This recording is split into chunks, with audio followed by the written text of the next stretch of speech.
Imagine if we had to do the podcast like this. I was going to say. Just with an arm. Is that you over there? Just an arm in the way of us. Is that you, Chris? How do you describe what you do? I think we teach people the neuroscience and the biology of change. And the principle is just really simple. If you change, your life changes. And nothing changes in our life until we change. So one of the things that people come up against is why is it so hard to change? So we've kind of come down through a lot of research, a simple formula to help people to make transformations first in themselves and then their lives. And so we give people knowledge and information, and we use science as that language that to meet information, and we combine quantum physics with neuroscience and neuroendocrinology and psychoneuroimmunology and epigenetics and electromagnetism, and help people understand information that's philosophical, that's theoretical. And when you learn information, you make new connections in your brain. That's what learning is. But if you don't review it and if you don't repeat it, you don't think about it, those circuits prune apart within hours or days. So we run these courses, these events that are typically 7 days, where it's fully immersing yourself in this process of transformation. Give people the information. It's philosophical, it's theoretical. Have them understand it. They have to be present with it. But now turn to someone and teach it back to them, what you've learned. Nerve cells that fire together, wire together. So then in time, you begin to install the neurological hardware in your brain in preparation for the experience. And the more you understand what you're doing, and the more you understand why you're doing it, the how gets easier, because you can assign meaning to the task and get a greater outcome. If you can't explain it, it's not wired in your brain, right? So it's so much easier to forget the information than to remember it, and it just takes repetition and attention to get the circuitry in place. And once you understand the what and the why, we set up the conditions in the environment to give people the proper instruction. And when you apply it, when you personalize it, when you demonstrate it, when you initiate that knowledge, and you get your behaviors to match your intentions, and you get your actions equal to your thoughts, you get your mind and body working together, you have an experience. Now, experience really enriches circuitry in the brain. And when those neurons organize into networks even further, the brain makes a chemical, and that's called a feeling or an emotion. So now when you feel abundant, when you feel successful, you feel unlimited, you feel whole, the experience is teaching the body chemically to understand what the mind is intellectually understood. So now the information is not in the brain anymore. The information is now in the body. And the person is embodying the truth of that philosophy, right? And somehow there's biological changes that take place as a result of it. The question is, okay, if you've done it once, you should be able to repeat the experience. And so if people go through a 7-day immersion and they keep repeating the experience, they begin to neurochemically condition their mind and body to begin to work together. And when you've done something so many times that your body now knows how to do it better than your conscious mind, now it's innate in you. You've become the knowledge. It's a subconscious program. It's who you are. So we teach people to go from that kind of philosophical, theoretical knowledge to the application, to initiate it, to ultimately get wise about why they're doing it. And so we study the neuroscience and biology, and we work with University of California, San Diego, and we publish papers, and we do extensive research really to demystify the process. Why is it so hard to make genuine change happen in our lives? People want to change. They want to do different things. Why is it so hard? I think the biggest difficulty in change is making a different choice. Now think about the New Year's resolutions. Everybody's very clear about what their intention is, what they want, whatever that is. But if you keep making the same choices, you're going to keep doing the same things. You're going to keep creating the same experiences. You're going to keep feeling the same emotions. And your biology and your neurocircuitry and your chemistry and your hormones and even your gene expression is going to stay the same because you're the same. But keep thinking the same way, keep acting the same way, keep feeling the same way, and do it over and over again. Those circuits in the brain ultimately become hardwired. And the emotions that are a response to someone or something, even your own thoughts, get conditioned subconsciously as a program into the body. So 95% of who we are by the middle of our life is an unconscious set of thoughts, behaviors, and emotions that are automatically programmed into our biology. So the first step to change is not thinking positively. You got to become conscious of those unconscious thoughts when you decide to make a different choice and it doesn't feel familiar.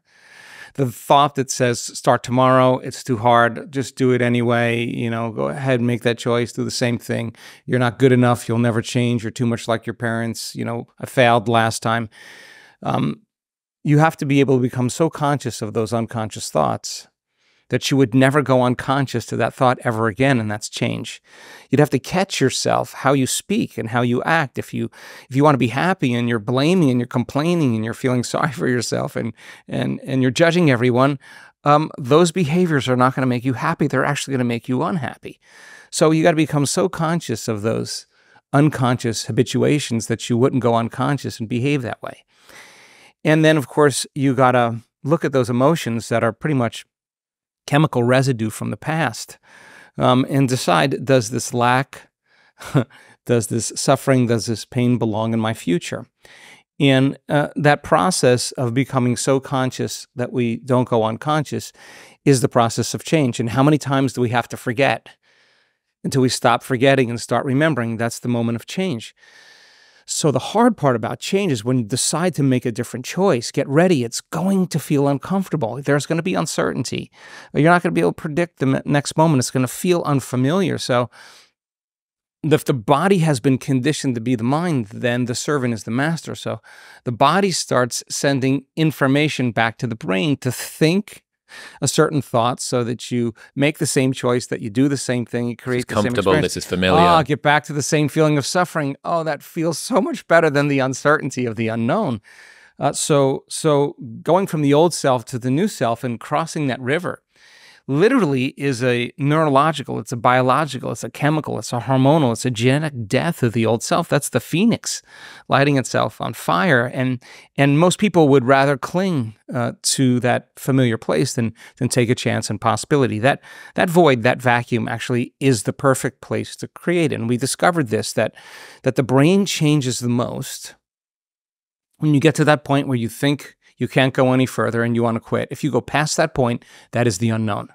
Now, the unknown has always been wired in our biology, that the uncertainty of the unknown is always a scary place. Is that a tiger in the bushes, or is that just a shadow?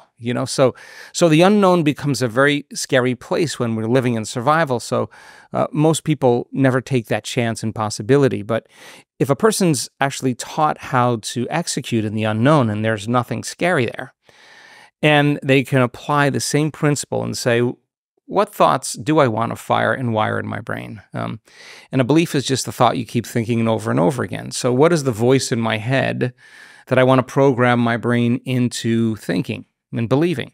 What behaviors am I going to demonstrate in my life if I'm going to not behave this way around this person or around this circumstance and I want to behave a different way? Let me rehearse in my mind, close my eyes, and get really clear on how I'm going to respond or behave in this circumstance. And the act of mental rehearsal literally grows circuits in the brain. Now your brain's looking like you've already done it. Your brain is no longer a record of the past. It's being conditioned and mapped into the future. So now you have the circuitry in place. So if you keep practicing that, the hardware becomes more automatic. It becomes more of a software program, and you start behaving that way.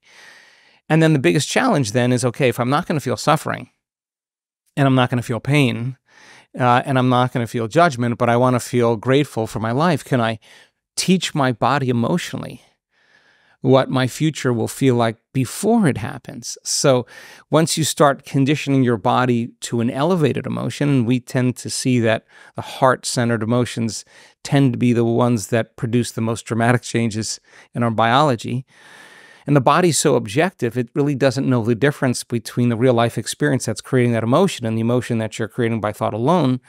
And the body starts getting lifted in a lot of ways. So keep thinking differently, keep acting differently, keep feeling differently. That's your personality. Then your personal reality begins to change. And with people who cross that river, there's new opportunities, there's new experiences, there's new events that take place in their life. So that's what we teach. So is the issue that people, when they want change, they don't change deeply enough? They're just looking at, well, if I do this particular new physical habit, that will be able to change things, but the underlying currents that are driving that behavior are always going to come in and then take over, despite the fact that you don't want to eat sugar anymore, or you want to be more polite with your partner, or you want to be more... It's too surface level with a lot of the change that tries to be attempted.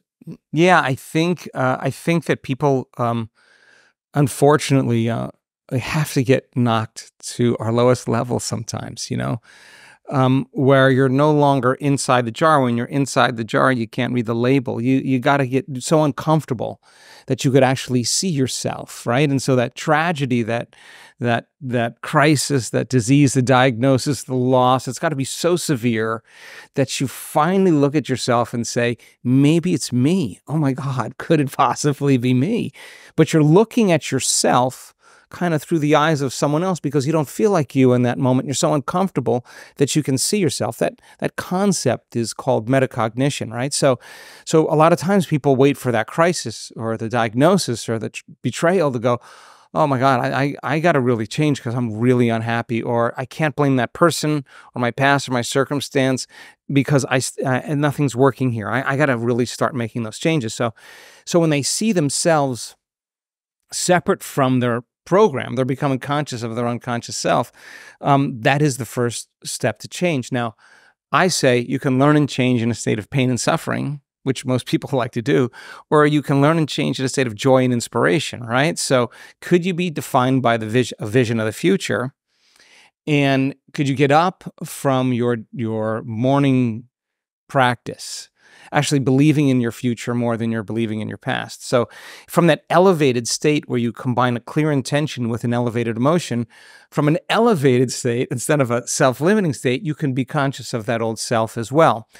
And so I think, God, what a great time in history to be alive, because this is a time in history where it's not enough to know.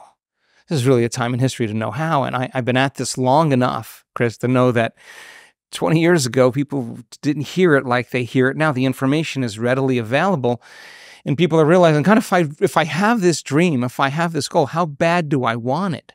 And if they really want it, and we've all done this, you sit down and you say, what would it be like to be super healthy, super wealthy, super in love, super mystical, transcendental, whatever it is? Like, you ask that question and your brain gets really creative. It starts combining circuits in new ways, and you start getting this vision of the future, this possibility that you actually put yourself in this future reality. It becomes so real that you start to feel the emotion as if you were actually there. And so that moment when you come out of your resting state, the stronger the emotion you feel when you hold that vision, the more you'll remember that vision. That's creating a memory. So the person comes out of the resting state and they make a decision with such firm intention that the amplitude of that decision carries a level of energy that causes their body to respond to their mind. That their choice that they're making in that moment becomes a moment in time that they would never forget. They'll say to you, I remember the moment I made up my mind to change. I was in this place. I was with these people. I was this particular time. That the event is a long-term memory. And they've come out of the resting state. And we could say then they're giving their body a taste of the future emotionally, and somehow they begin to embody whatever that future is, and now they begin to move in a different direction. And so they start trusting in their future more because they feel like they're connected to it. So then the person who's really interested in making a change would have to come to that same state again in order to produce the same effect. If they say, I don't feel like it, or I want to be nicer, or whatever, and there's nothing really at stake. Intention is really meaning. You gotta have a meaning behind what you're doing. So people who now say, I want a better life, I can't have a better life unless I change. And when I change, my life will change. Now you're not so interested in what's happening out there. You're more interested in what's going on inside of you. To go from any state that we're in now to a new state, that transformation process requires stepping from known to unknown. Yeah. How can people get more comfortable with stepping into the unknown, and why is it such a scary place? Let's see if I can explain this on two levels. The brain is a record of the past. The brain is a reflection of everything in your environment that's known to you. It's an artifact. It's a repository of everything you've learned and experienced in your life. It's a memory bank. And so people wake up in the morning and every person, every object, everything, every place, every experience that they've had in their life is mapped neurologically in their brain. So they wake up in the morning and the first thing they do is they think about those problems. And those problems are memories that are really tattooed in the recesses of their gray matter. And the moment they start remembering the problem, they start remembering the past, they're thinking in the past. Every one of those experiences or problems has an emotion associated to them. So the moment they think of the past and they start feeling unhappy or anxious, now their body's in the past. Thoughts are the language of the brain, feelings are the language of the body. Thought and feeling, an image and an emotion, a stimulus and response, and you're conditioning the body emotionally into the familiar past. And the body's so objective, as I said, doesn't know the difference between the real life experience and the one that you're imagining. The body's actually believing it's living in the environment where that problem is actually existing in the present moment.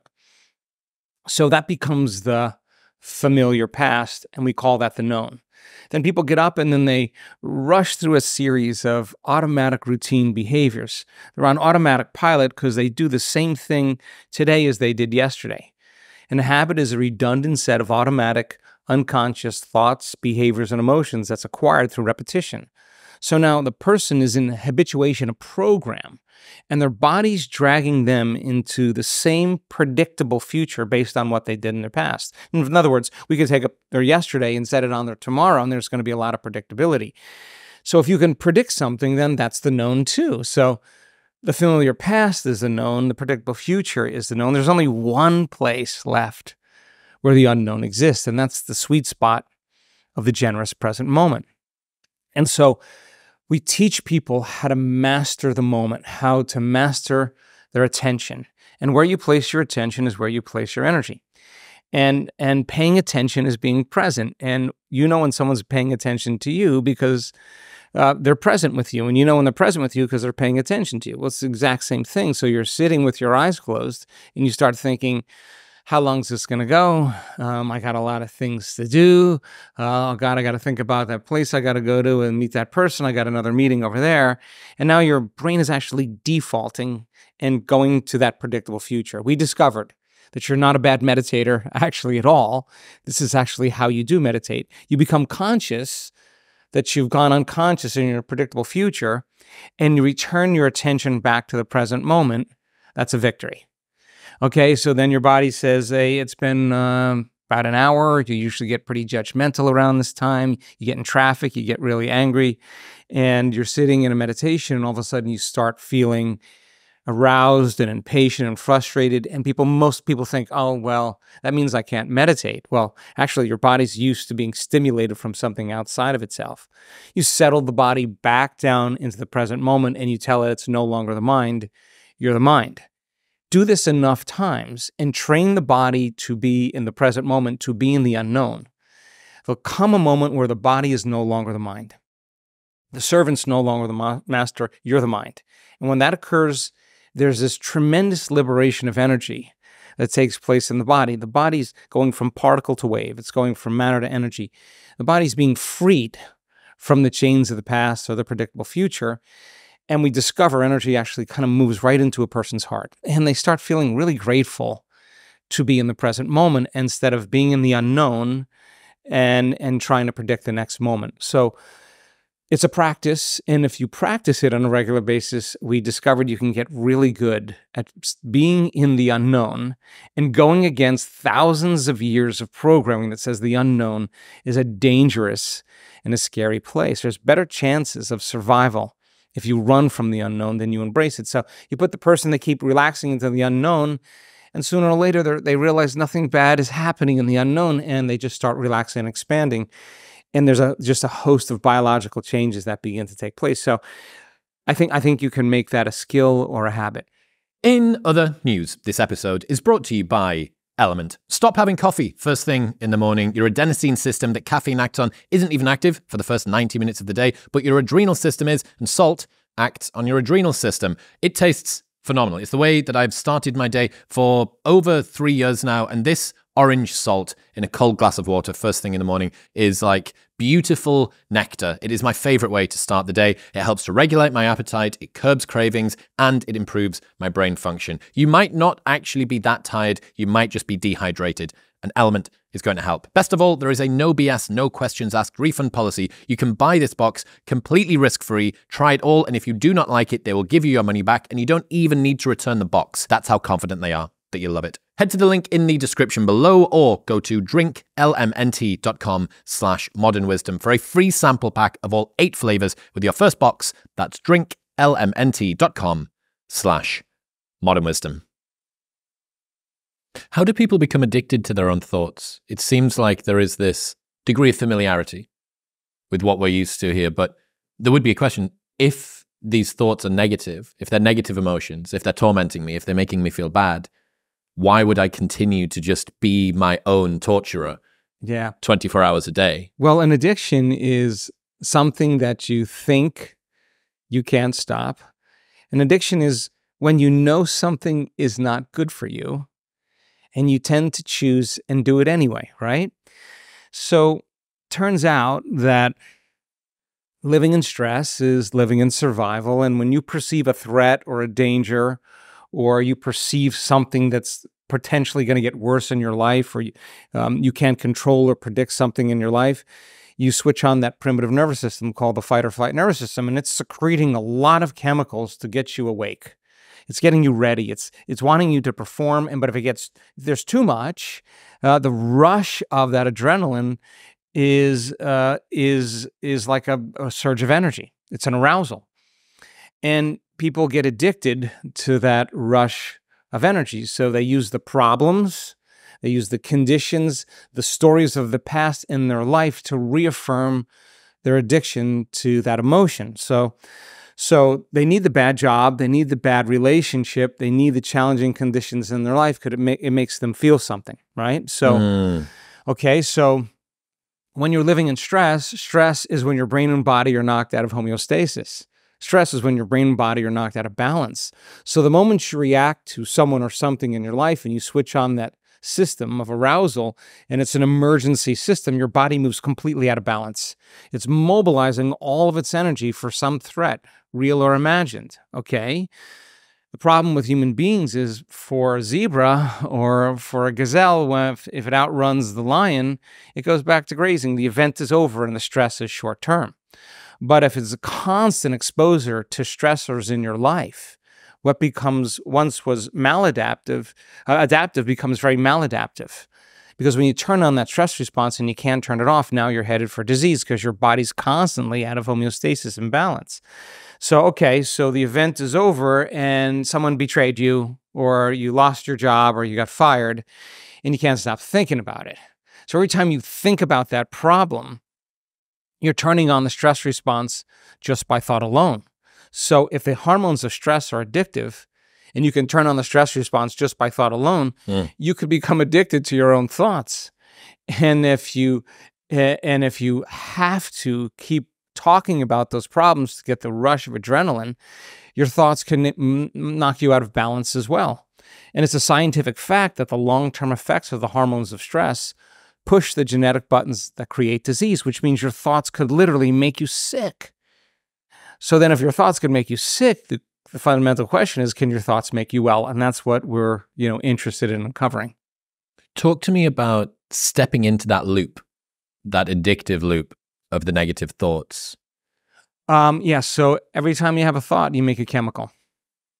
And if you have a happy thought or think of something happy, you turn on a set of neurological networks in your brain that fire in a sequence, a pattern, a combination that signals another part of the brain. The brain makes another chemical that's a chemical messenger that makes you feel a certain way as you secrete a certain hormone. Okay, the moment you start to feel happy, the moment you start to feel joyful, your brain is checking in with your body saying, Chris, you're feeling pretty joyful.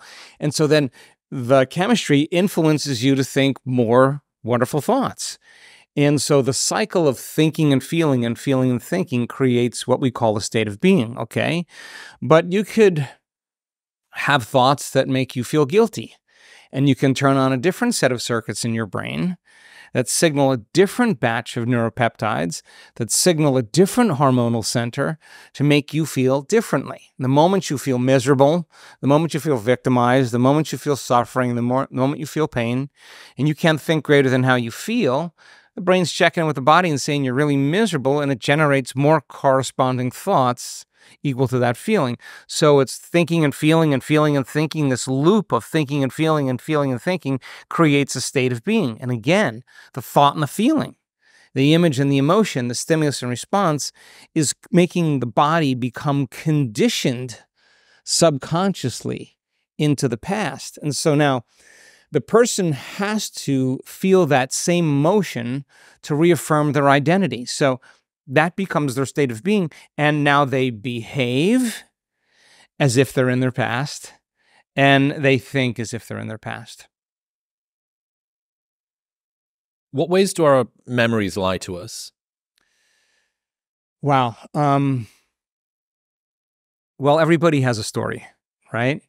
And the way we make memories is from emotions. So if you have an event in your life that's highly traumatic, just as an example, the moment you perceive that event in your life through your senses, the chemical information that's coming back as information to your body is telling you to be altered.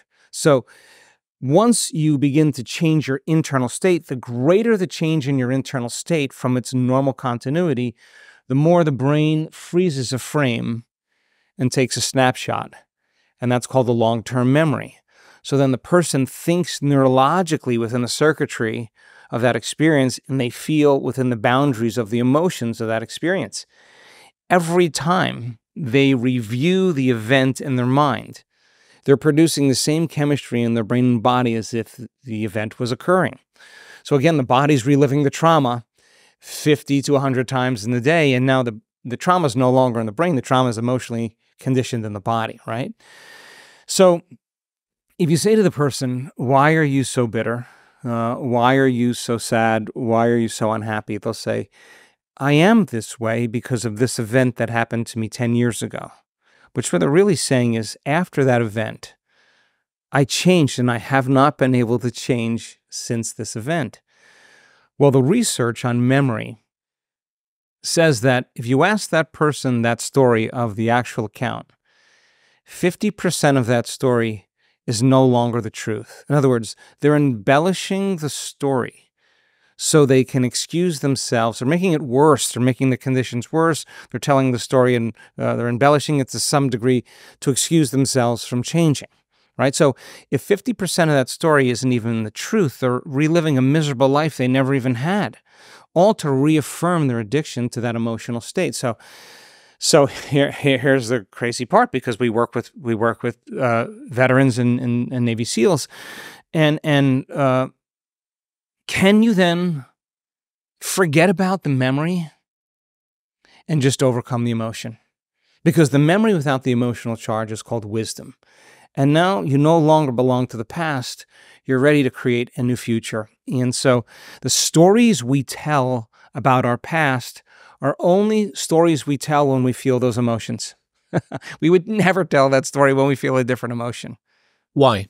Because the person's feeling that emotion, and that emotion is the record of the memory chemically. So they're telling the story because they can't think greater than that feeling. Feelings have become the means of thinking.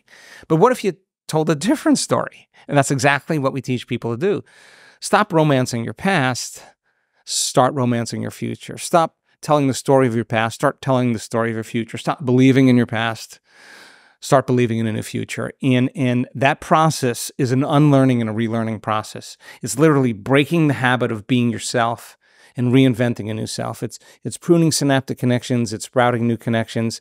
It's unfiring. It's unwiring. It's refiring. It's rewiring. It's deprogramming. It's reprogramming. It's losing your mind and creating a new one. It's unmemorizing emotions that are stored in the body and then reconditioning the body to a new mind and to a new emotion. And so what happens in this immersive experience when we do our week-long events is we take the person right to that point of that emotion where they say, I gotta go, this is too uncomfortable. And we don't want them to white knuckle it there. We give them something to do.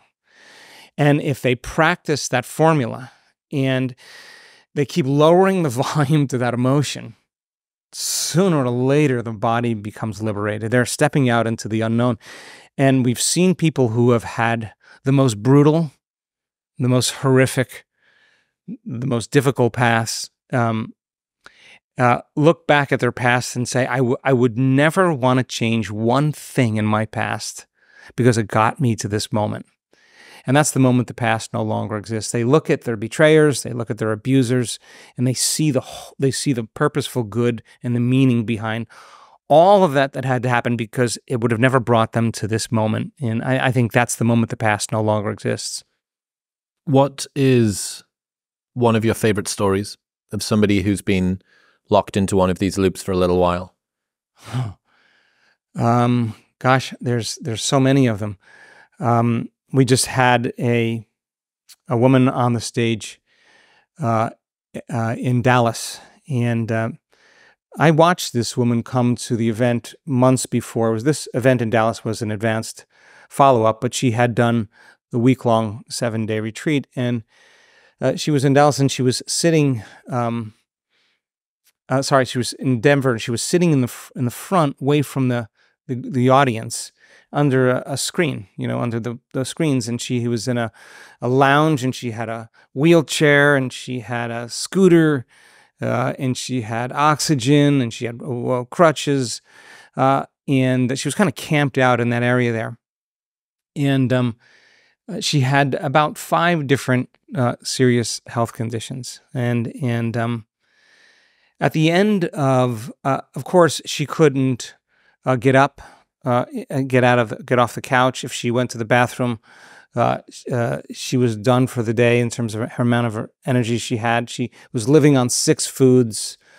She was on all kinds of medications, and couldn't think greater than how she felt. Right. So, if you see a person like that, you think, there's really not a whole lot of hope for this person, and yet, she began to learn the information and began to practice the information for the entire week. And at the end of the 7-day event, we were doing a walking meditation as a group outside. And I saw her out of her wheelchair smiling and walking. And they sent me her testimonial. And I read the whole thing. And then when she was in Dallas, she came to the event's follow-up, and they brought her backstage to tell me the story. And she told me the story, and it wasn't until she got on the stage that I realized that was the woman that was in Denver, because she did not look like the same person. She looked like a completely different person. She has none of those health conditions any longer. She's doing all the things that she was doing before she had them, and she broke out. She had her moment, and when she changed, her biology changed. To a lot of people, that sounds fantastical. It sounds almost unbelievable, and I know it is unbelievable. It really is unbelievable. I mean, I have difficulty believing some of the things in terms of the testimonials and transformations we've witnessed. I mean, I have watched certain testimonials of people giving their accounts of all kinds of crazy changes in their health conditions, like muscular dystrophy. I mean, I've never seen a case of that reversed. I know that it's a degenerative condition, and yet this guy left the event walking, and he was in a wheelchair when he came. And I watched that testimonial. I must have watched it 100 times. I watched it 100 times because I couldn't believe it. I could not believe that this guy was standing, and I could not stop looking at the joy on his face and the excitement and the enthusiasm he had for life. It was so real and so authentic. I couldn't believe it. And so it's difficult to believe this. I have difficulty believing it in a lot of times, but there's nothing like a good story, because that person who's standing on the stage, who's telling their story, is a 4-minute mile. They're breaking through some level of consciousness or unconsciousness, and they're the example of truth. They're examples of the truth of the collective, and the collective who's listening to the story of transformation. And they're seeing that the person doesn't look vegan and doesn't look ketogenic and doesn't look young and buffed, but looks like a normal person. And that person is seeing, and they came blind, or they're hearing because they were deaf, or they had stage 4 cancer and they don't have it. Invariably, someone in the audience is going to look at them and say, God, they're no different than me. If they can do it, I can do it. And that now is information for the collective to believe in a greater level of possibility. And I think that's exactly how it becomes infectious. Health and wellness become as infectious as disease. We see this at events all the time. So yes, it is unbelievable. And I have to catch myself. You tell me, pick one, and I think, oh, well, half of these ones I would tell most people wouldn't believe because they're unbelievable. But we have a lot of those. Well, you have a huge research team that's been collecting, I think I heard 500 billion pieces of data in one form or another. Given the fact that these outcomes that you're talking about are so unbelievable, are you having to work additionally hard, be additionally rigorous when it comes to the science in order to dispel any accusations of the pseudoscience stuff? Gosh, what a great conversation. Thanks for asking the question. The whole reason that I started measuring, and we've been measuring for a long time now, was because when I saw someone with MS in a wheelchair come to the event in a wheelchair and walk out without one, I said, we got to start measuring. I mean, what is happening in that person's brain? What is happening in their body? What's happening in their biology? What's happening on a cellular level? Is there information in their blood? What's happening to their immune system? And we started, gathering, a lot of data. I mean, we have way over 500 billion data points. That's usually just 1 or 2 studies. And so when we started partnering with the University of California, San Diego, I simply said to those scientists, okay, same thoughts, same choices, same behaviors, same experiences, same emotions. That's the known. Same biology. Sounds right? New thoughts, new choices, new behaviors, new experiences, new emotions, new biology. Possibly that's a good hypothesis. You're willing to measure it. So we've measured so many things in the human body that says that you can change your brain to work way better in 4 days. You can make your heart way better. You can express new genes. You could release thousands of metabolites, thousands and thousands of metabolites in 7 days that promote growth and repair in your body. We find information in meditators' blood that has a resistance to viruses, all kinds of viruses, even ones with spikes, that the information in advanced meditators' blood somehow diminishes mitochondrial function in cancer cells. That's the energy in the cell. Not a little bit, but 70%, which is dramatic. And if cancer cells love to multiply and move, and they have no energy, they don't live as long. There's information in the blood of advanced meditators that somehow downregulates the genes for Alzheimer's. We're finding robust amounts of endogenous opiates that reduce pain across the board. We measured 63 different health conditions, 63 different diseases, all different diseases, one intervention, and the majority of those people have a significant reduction in pain and a very elevated level of endogenous opiates in their bloodstream. Natural pain relievers, natural chemicals that make you feel good. So we've explored the microbiome. We see that you can change your microbiome in 7 days to look like a way healthier person without taking a probiotic, without changing your diet, without eliminating anything. Somehow, the microbiome changes dramatically for the better. And the reason is because they're not the same person any longer. They're a different person. So we've spent the last 4 years working with the University of California, San Diego, in doing extensive research on the brain, extensive research on heart measurements, a lot of blood values, urine, everything. We measure saliva, we measure breast milk, we measure tears. I mean, we've measured just about everything. Yeah. And are these published? These results are published? Yes, we have some papers that are published now. We have some papers that are in peer review right now. We have about 5 more papers that we're getting busy writing, but we probably have the largest database in the world on meditation right now. What are the most common criticisms that you get? Wow. I would say that, when you see the empirical science, a lot of people that see the data, whether we show it to reputable universities and professors or to NASA or to whoever, I think one of the things that people have there's the most shock and surprise is that you never see these type of changes in 7 days. Like a drug study, you don't ever see these we're talking about thousands of genes upregulated to suggest the person's living in a completely different environment, a completely different life, and they're in a ballroom, So when you see the effects change like that in 7 days, anybody who's a scientist that has that trained mind, they're going to fall out of their chair, because it's the metagenomics around it is not just 1 or 2 people, it's the whole entire group. So think about it. 1,500, 2,000, 2,500 different people, all different genotypes. Everybody has their own gene sequence, okay? At the end of 7 days, 77% of those people are signaling the same genes and making the same proteins.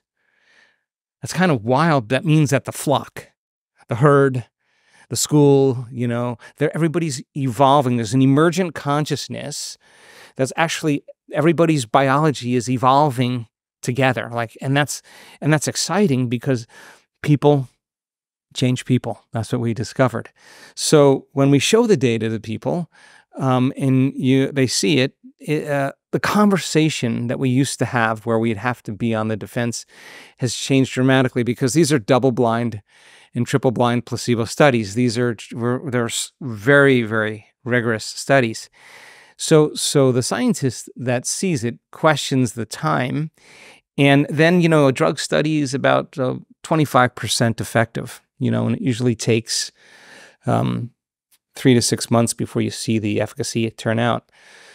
Our data's like somewhere between 75 and 100%.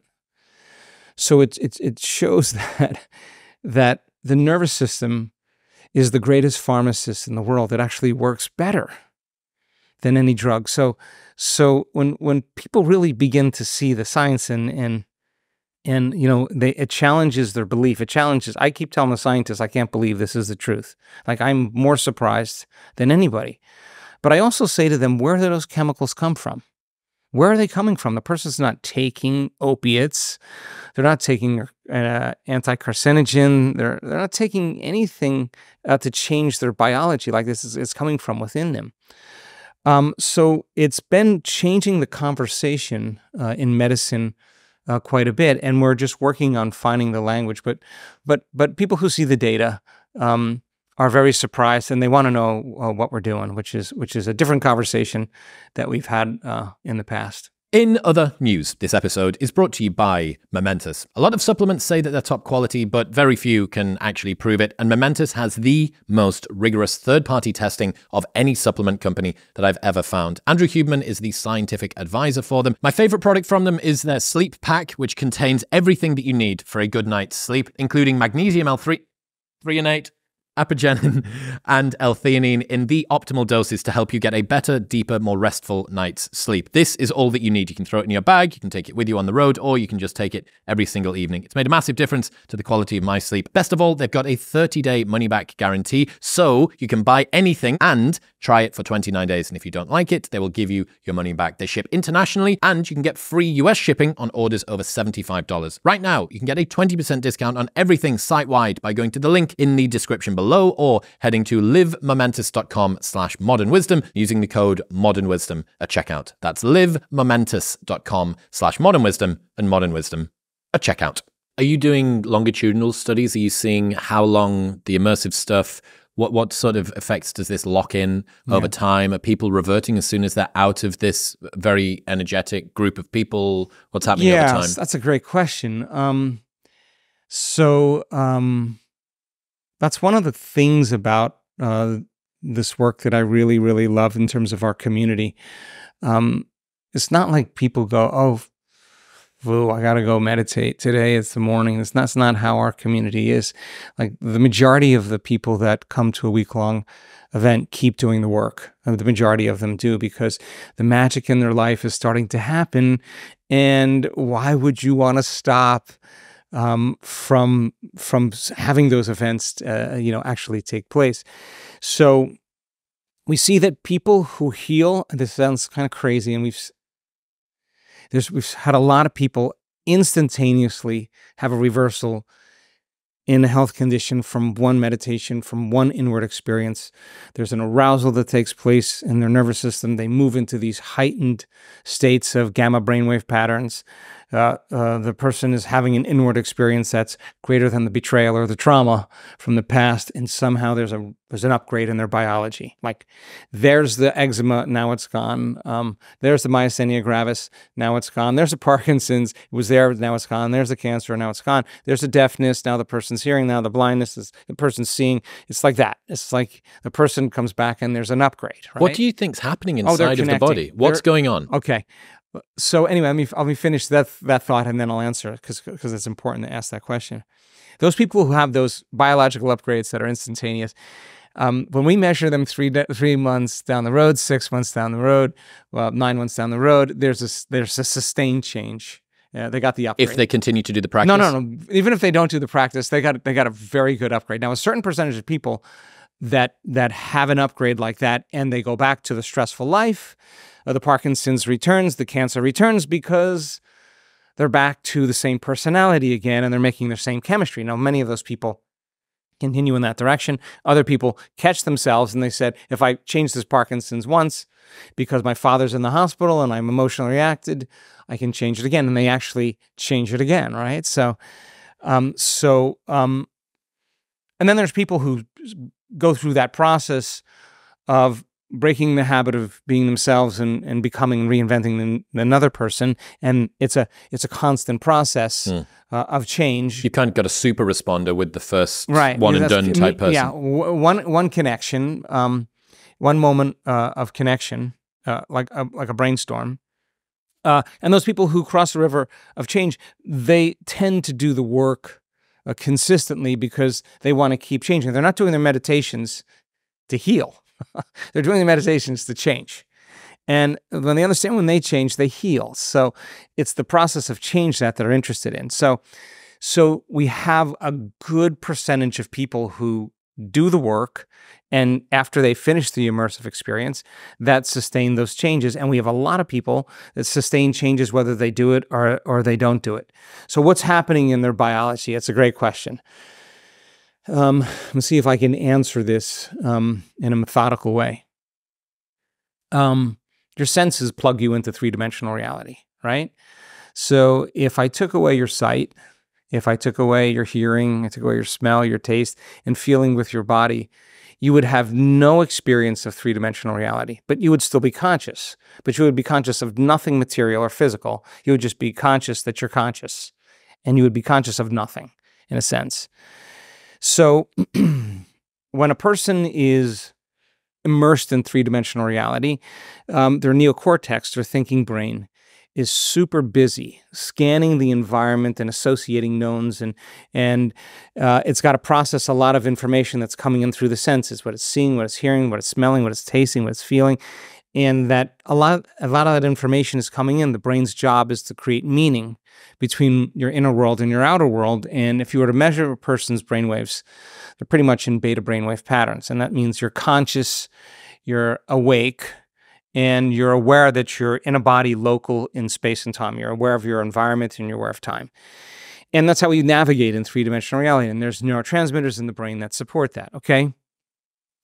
If I said to you, you got to do a speech and it's got to be done without any notes, you got about 45 minutes to prepare, your brain would kind of perk up a little bit, and it would be kind of a good stress. You'd have to perform.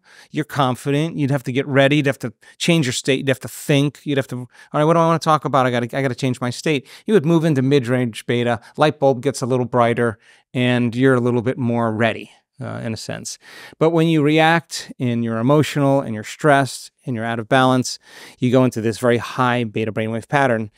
And that's 3 times as high as low-level beta. That's when the brain is in first gear on the freeway. It is you consuming all of its energy, and it's sweeping the environment, and it's shifting its attention from one person to another problem, to another thing, to another place. It's trying to forecast, it's trying to predict, and the brain starts firing very, very disintegratedly. It's firing incoherently, out of order. And people they need a drug, or they need a drink, or they need something to take away that kind of state. And their thoughts are literally driving the brain into higher and higher states of beta. Their addiction to those thoughts are driving the brain out of balance. Okay, so when you're in that state, you're very narrow focused. You're obsessing on things. That's what the brain does. It overthinks. It overanalyzes. So if you can change your brain waves from beta to alpha, now your inner world starts becoming more real than your outer world. And in a sense, you become more creative. Your brain stops talking to you in your head. You stop analyzing. You start seeing in images. You start seeing in pictures. And alpha is an imaginary, very creative state. You're still aware of your outer environment, but not so much. Okay, so here's the answer to your question. If you can get so relaxed that your body moves into a light state, and it's in a light rest, and you're conscious and awake, now you're in theta. And that's a very hypnotic state. And when you're in a hypnotic state, you're in a state of trance, and you're very suggestible to information. And suggestibility is your ability to accept information, to believe in information, to surrender to it. And that's what can program a person to do just about anything, right? So a hypnotist uses, when he's making suggestions, the person who's in theta, the door between their conscious mind and the subconscious mind is wide open to information. Okay, so that makes sense. If you're getting information through your senses and you're in theta, you're in a hypnotic state. But what if the person's eyes are closed? What if there's music filling the space?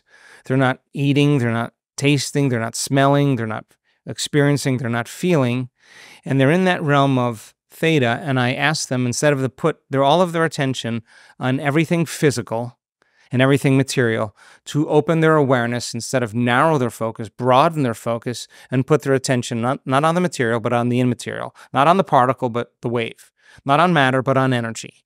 And the atom is 99.9999% information and energy, okay? So having the person focus on nothing, this is the funny part about it, and broadening their focus, if they can dial down their thinking neocortex to theta, they'll have no experience of their body, no experience of their environment, and no experience of time. And they're in theta, they're still suggestible to information. But they're not aware of their outer environment, but they're still suggestible. There's only one other place that information comes from, and that's frequency. And all frequency, radio waves, Wi-Fi waves, X-rays, all carry information. So when the person opens their awareness to the wave function, to energy, and to information, they pay more attention to that and less attention to themselves. They connect more to that and less to the three-dimensional reality. If there's coherence in the brain, all of a sudden the person has a moment of connection. And the brain goes into a gamma brainwave state. And gamma now is an arousal. It's superconsciousness. But it's not coming from fear. It's not coming from aggression or anger. It's not coming from pain. The arousal is ecstasy. A person is making a connection. And when we measure the amount of gamma that's taking place in the person's brain, 2% to 3% of the population, in anything that we're measuring, really good is 3 standard deviations outside of normal. These people are 200, 300, 400, 500 standard deviations outside of normal. And 3 is really great. Is this on an fMRI? This is on a quantitative EEG. And we see the same pattern. The limbic brain, the seat of the autonomic nervous system, is functioning in a very, very coherent, highly organized, very, very fast frequency of gamma. Now remember, stress is autonomic dysregulation, right? Dysregulation in the autonomic nervous system, moving out of balance. These high states of gamma is autonomic regulation. Now the autonomic nervous system controls and coordinates every system in the body. And if it's processing an energy and a frequency that fast, every single cell in the body is getting the information. And the body's literally raised in energy and raised in frequency. And that's when you see the instantaneous upgrade that goes on biologically in a person's body. And we actually now can predict it. When we see a person move into a certain level of theta, we can say, oh boy, this is going to be really good, like really good. And that person is having a very, very powerful internal experience. What is the felt sense that somebody will tend to go through during that process? What's the embodied subjective experience of going through this? So we have a scientist that studies the language of transformation from the University of Central Oklahoma. A super great guy, and he's been studying the language of transformation and all the testimonials of many of the people who have had these moments. And the subjective experience is twofold. It's very somatic. When I mean somatic, I mean like they say, like every single cell in my body was vibrating at a faster frequency. I felt incredible. My heart felt like it was going to blow open. I felt like I was filled with light. They'll give you like something very somatic, like, oh my God, I felt this in my body. And then it's also very emotional. That's the other part. But it's not like emotional, like I've never felt love. I thought I understood love. I thought I have felt love. I've never felt love like this. I felt so connected. I felt so whole. I felt so pure. I felt it was the most unfamiliar feeling I've ever had. Oh my God, I forgot that it was within me, whatever.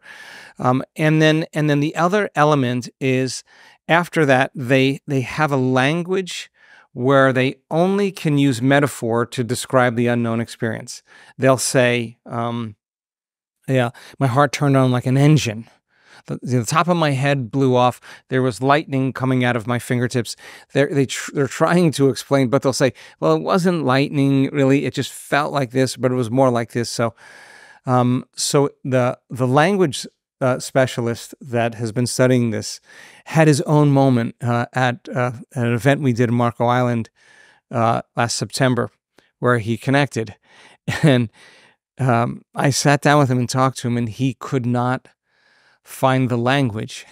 The language guy. The language guy could not find the language to explain what the heck happened to him, but he was totally switched on. So there's an arousal that takes place. There's high gamma brainwave patterns. It's autonomic regulation. It's very somatic. It's very emotional, and people describe it kind of like a connection. I want to talk about fear. Why do you think it's such a pervasive emotion, given that we're living in a time which has never been safer than ever before? Yeah. Well, I think fear has been very adaptive for us as human beings. I mean, I think, if you have a lot of common sense and you're navigating in your life, there's certain things that you avoid that I think is healthy. And I think there's things where you can't predict something or you can't control something, and you kind of get ready. That's what the early stages of fear is. That you kind of rev up and you get ready. You're ready to perform. Anticipation. You're ready to act. You're ready for something, right? And I think that's healthy when it's within a limit. And then when it gets to that point where you absolutely have the perception that it's going to get worse instead of get better, that's when the brain goes into these high states of arousal. And the arousal is really pay a lot of attention to your body, pay a lot of attention to everything in your environment. Do not take your attention. It's a degree of vigilance. Yeah, it is vigilance. And try to predict the worst thing right now that could possibly happen. Predict the worst, because if you can get ready for the worst and you're ready for it, anything less that happens, you're going to survive. So the brain actually predicts the worst case scenario. When it picks that worst case scenario, the body goes into a heightened state of fear, right?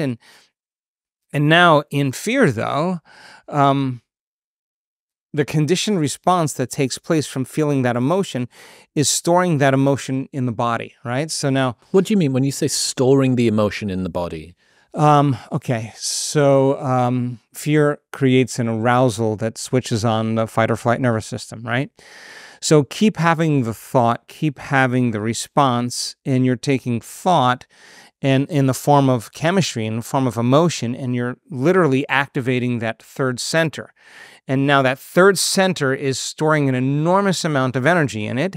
And when there's an enormous amount of energy in that solar plexus, that center is driving more information to the brain for you to be more ready for the next possible thing that can go wrong. And so you could have 10 really great things that go on in your day and one thing that goes wrong, and you're going to focus on that one wrong thing because you got to be prepared for it if it happens again. So I think fear was adaptive at one point, and it's become very maladaptive because, again, people are always trying to forecast the worst case scenario. How can people feel less if we've got this intrinsic drug dealer, this endogenous drug dealer inside of us that continues to just tick the button, is keeping on pressing it,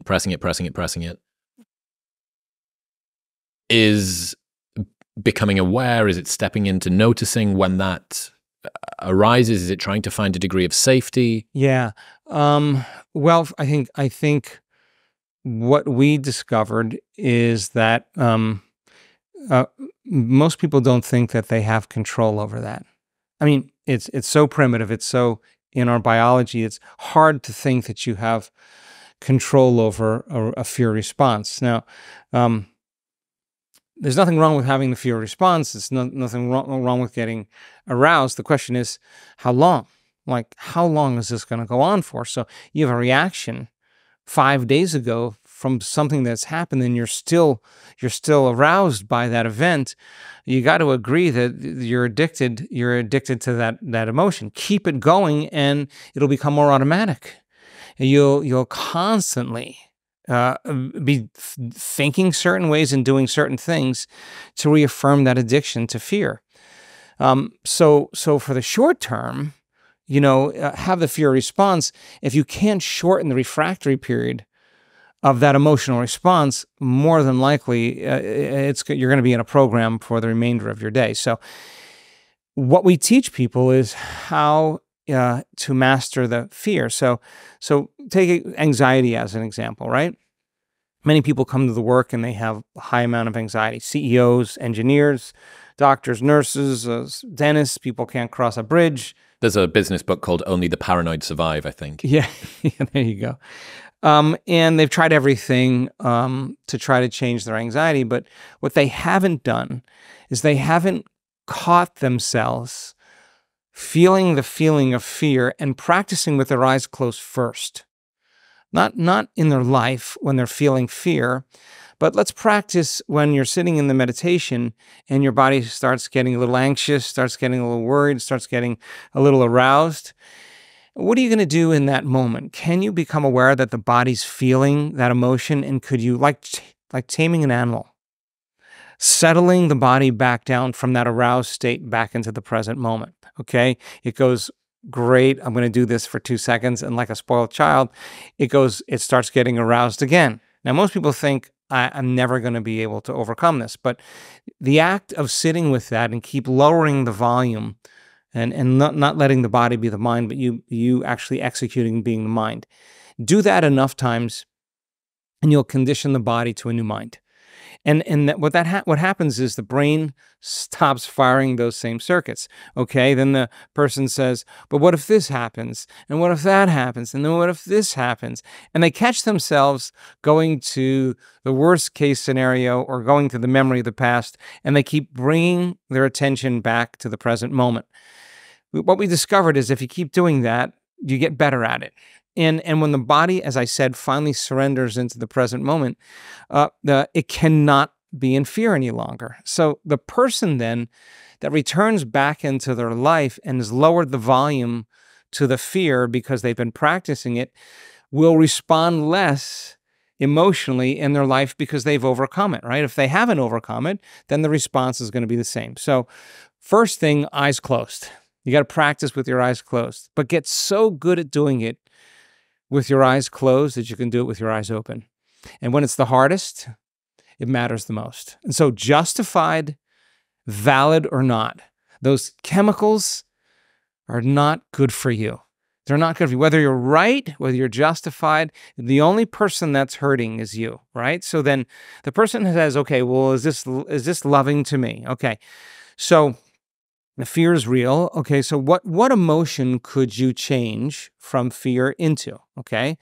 So we teach people, okay, can you practice breathing and slowing your brain waves down, working with the animal, working with the body, slow your breath down, slow your brain waves down. Yeah, but I don't want to. Okay. Do it anyway.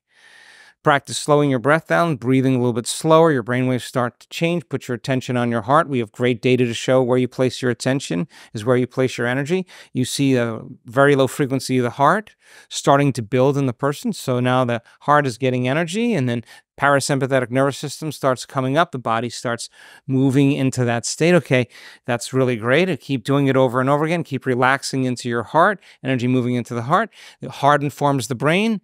The trauma's over. Betrayal's over.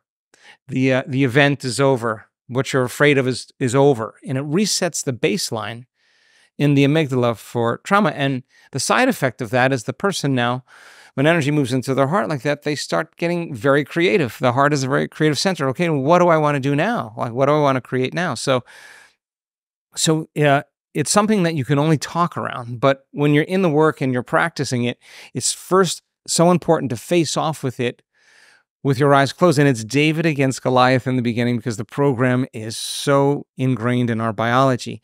And yet, people who keep practicing lowering the volume, you see the brain scans, CEOs, as I said, all kinds of different athletes. You see the dramatic change in the brain. There's the anxiety. And now it's gone. And there's just a significant changes in a person's subjective view of the world as well. Is this your format, your process to move through most painful emotions?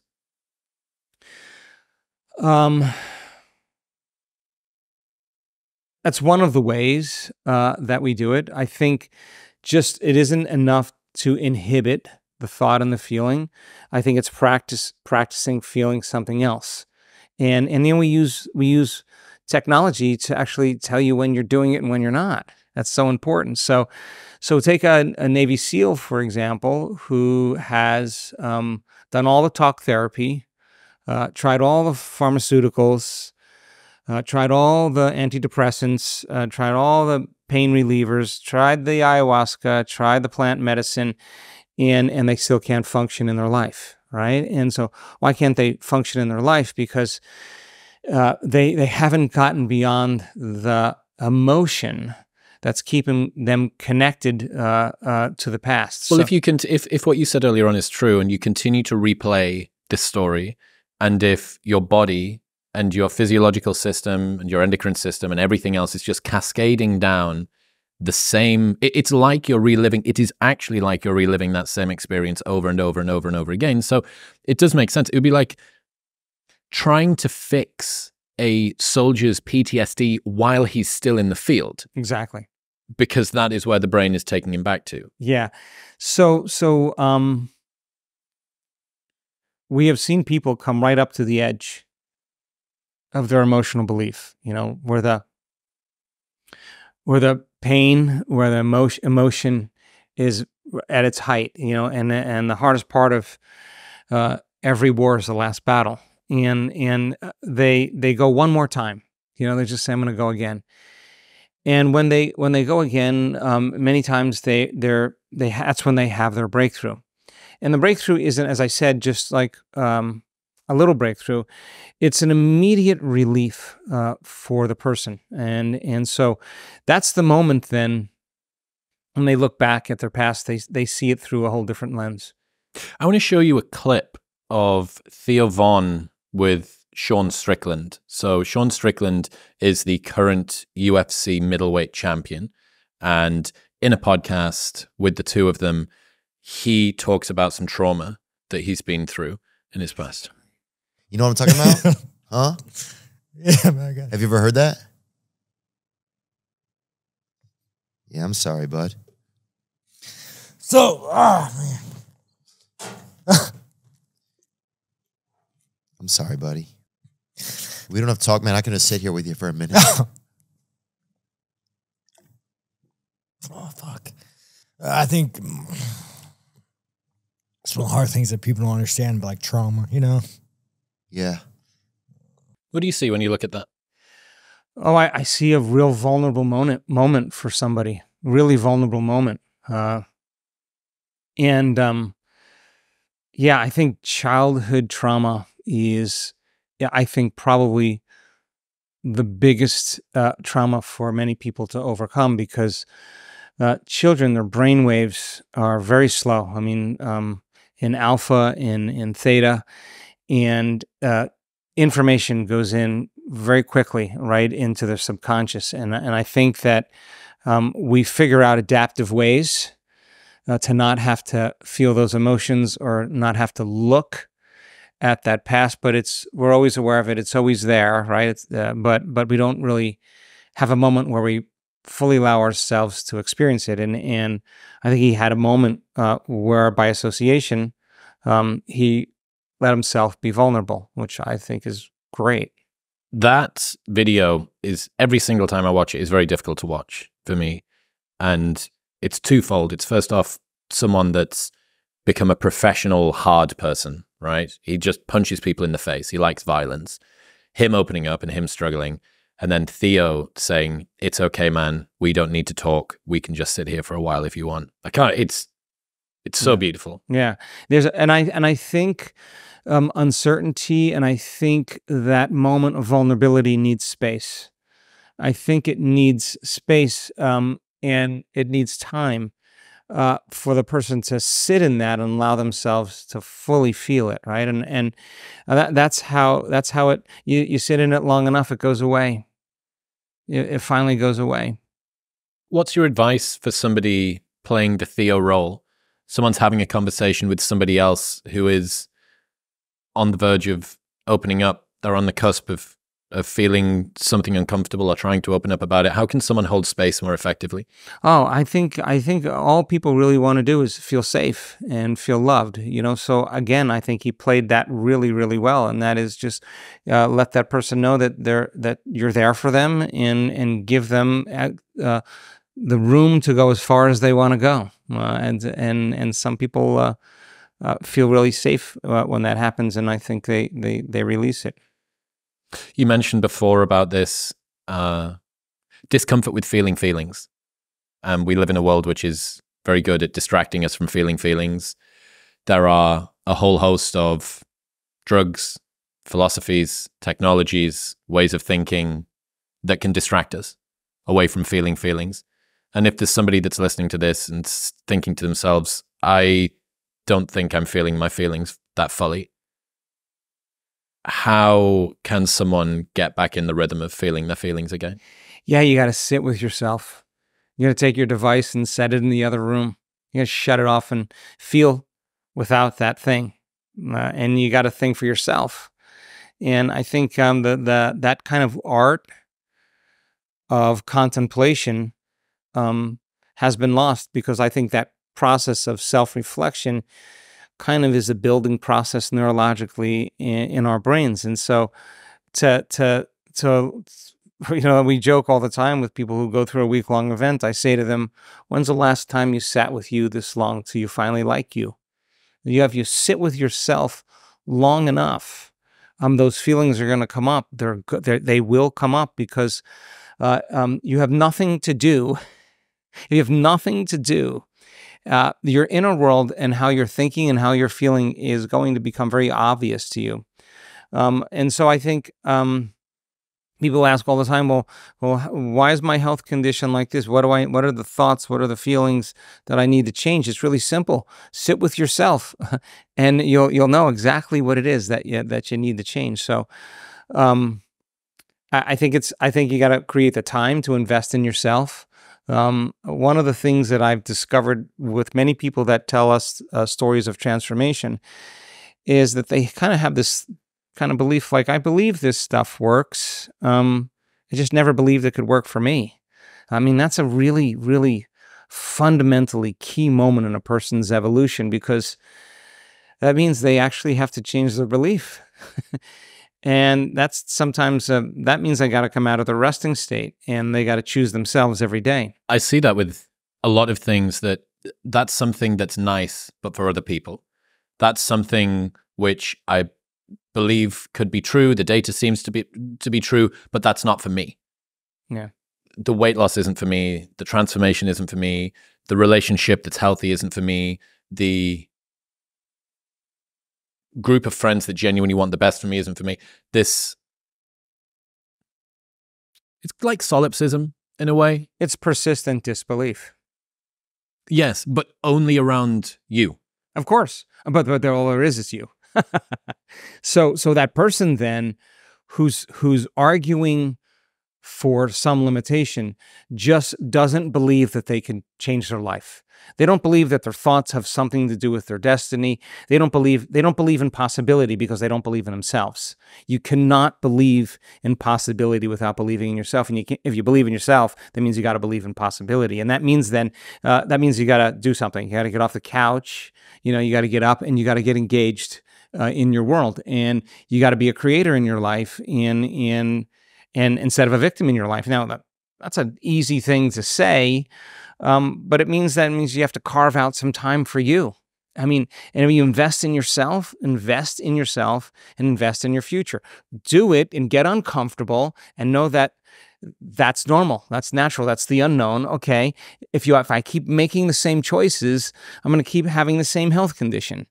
If I keep doing the same things, I'm going to still have the same level of abundance. Okay, so I got to start making changes. It's not that hard to do it if you really want to do it. I mean, if you really want to do it, then you'll invest in yourself. Now, for me, I think everybody to some degree, Chris, believes that they have a hand in creating their life unless they've had a really, really horrible childhood and past. But on some level, people believe it, right? So people say, well, yeah, okay, so I believe that I can get the car, I can get the vacation, I can get the new home, I can get the relationship, I can get the second home, I don't know, whatever it is that people want. But the way they're going to do it is, okay, I'm going to work really hard. I'm going to study a lot. There's nothing wrong with this, by the way. I'm going to be trained. I'm going to learn. I'm going to make a bunch of wrong choices. I'm going to learn from my mistakes. And then I'm going to get really good at gathering a lot of things and doing these things. Okay, I've created a certain degree in my life. But people who really, really start shortening the distance between the thought of what they want and experience of having it, something changes. They may say, oh, I have the belief that I create my life in some way, but is it possible that it's more than the synchronicity, more than the parking space, more than thinking of a friend and they call you? Like, everybody kind of accepts that as kind of, oh, that's possible. Well, why don't I take it to the next level? I mean, what if you could actually do more of that? Like, is that a belief that you can begin to embrace? So that means if you believe that on some level, that you can create something greater of greater magnitude, of greater amplitude, that means then you'd have to get involved in the experience a little bit more. That means I'd have to believe, how could I possibly do that? Like, what would it take for me to do that? And so people evolve their belief around creation when they start seeing bigger synchronicities happen in their life, like the opportunity, the job, the phone call, the synchronicity, the coincidence that's bigger than the parking space because they're investing in themselves. Now, here's the cool part. The moment they have that synchronicity and it has something to do with what they're doing inside of them, they're going to pay attention to what they did inside of them. They're going to do it again. They're going to believe now, oh, I actually am the creator of my life. I'm no longer the victim of my life. Keep practicing that over time. Keep getting better at it. You don't have to go anywhere and do anything to get things. Somehow, they seem to come to you. Somehow, the opportunity is coming to you and you're not having to do it. Now, that's another way to create. And that we're all creators. So taking time to be a creator, taking time to invest in yourself, taking time to get involved in the experiment. This is an experiment to measure the effects of you at cause, right? So do it really good one way and then find out a way, if there's a way to flow, if there's a way to change, that it all of a sudden allows your environment to change around you when you change. That's when the experiment gets exciting. I want to talk about gratitude. What do most people get wrong when it comes to a gratitude practice? Get wrong, huh? Well, if you think about it, when you receive something favorable or just receive something favorable, if something wonderful is happening to you or something wonderful just happened to you, the feeling that's created from that experience is called gratitude. So the emotional signature of gratitude means something wonderful is happening to you or something wonderful has just happened to you. And gratitude is the ultimate state of receiving. It's the ultimate state. So, yeah, you can practice with a gratitude journal and write down the things in your life that you're grateful for. And I think that has a really great reminder to manage your attention and to manage your energy. But by the same means, can you be grateful for things that you haven't had yet, but you believe enough that you can have? Now, we only accept, believe, and surrender to thoughts that are equal to our emotional state. We'll never accept, believe, and surrender to thoughts that are not equal to our emotional state. So if you're feeling really unhappy and you're feeling really negatively and you're thinking positively, the thought of thinking positively never makes it past the brainstem to get to the body because the body is feeling miserable. A positive thought never changes the biology. Okay, so people accept, believe, and surrender information equals their emotional state. You watch something on a program and you get fear. The information that comes in after that fear, you're going to accept. You get a diagnosis, the doctor says you got this amount of time to live and you're in that state. That information is going to go right into your subconscious mind because that information is equal to the emotional state that you're in. Make sense? So you can't think positively as I'm healthy, I'm wealthy, I'm free, I'm unlimited, and your body's going, no, you're not, dude. You're miserable. So the thought never makes it to the body. Okay. So that means then we would have to change the emotional state of the body. And we're doing research on this, really fascinating research on this now. So the person then wants to accept, believe, and surrender to thoughts of their future, and they want to reprogram their subconscious mind to a new future. If they're feeling gratitude, and gratitude is the ultimate state of receiving, they will actually accept, believe, and surrender to the thoughts that they're thinking equal to that emotional state. And that's exactly what programs the autonomic nervous system to begin to make a pharmacy of chemicals that causes the body to move into restoration, growth, and repair, and a lot of immune function. So we took a group of people in a study, and we measured their cortisol levels.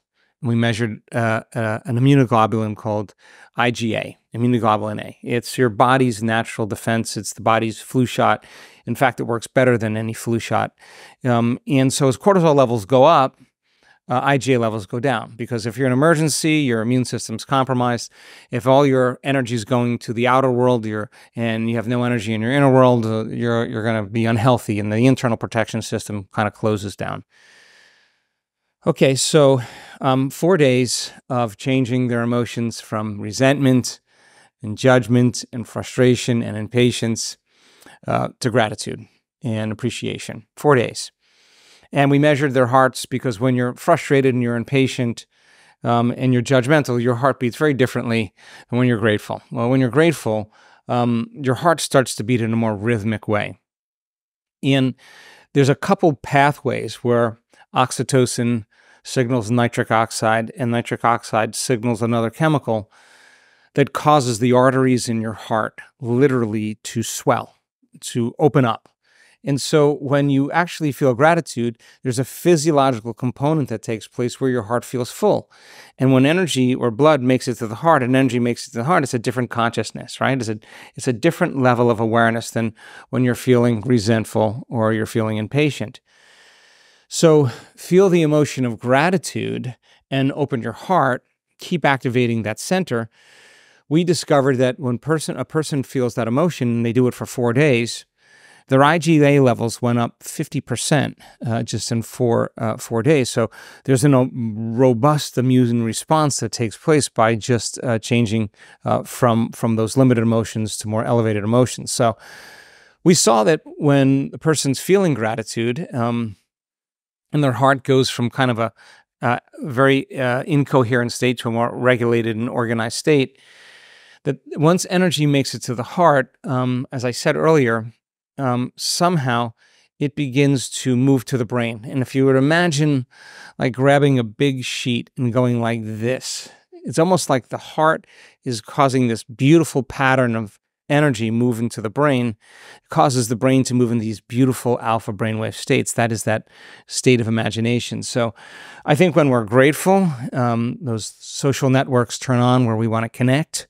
I think we have more appreciation for the moment, and I think we're more prone to give, which actually releases more oxytocin, which releases more nitric oxide, and causes us to feel even better. So we teach people then to feel grateful for things that they haven't had yet, as well as the things that they have in their life, and it tends to produce profound changes in their biology.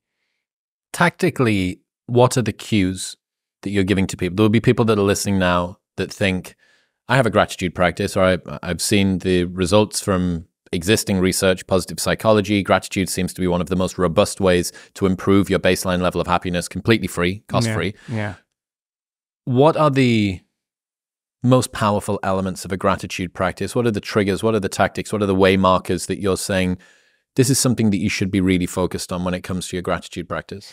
Yeah, I think the first step is changing your physiology. I think there's levels of gratitude that you could feel, but you have to stop feeling other things first in order to feel it. So it's not I don't think it's enough, and I'm just saying this for myself.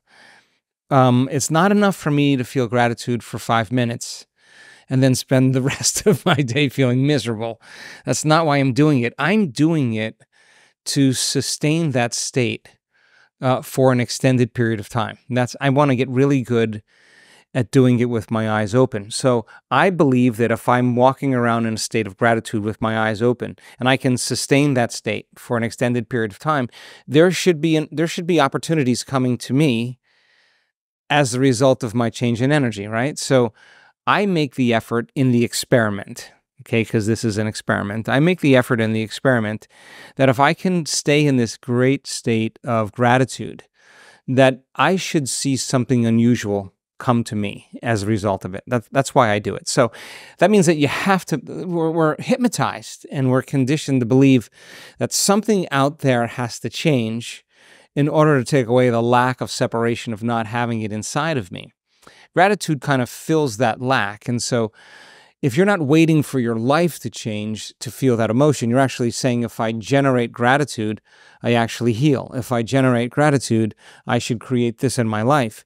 So I just like to use it in a way that tends to be more creative and not just be grateful for the things that I have. I think that has a lot of great biological effects, but as the creator in your life, to shorten the distance between the thought of what you want and the experience of having it without having to do a whole lot, I think gratitude is that perfect state of receivership.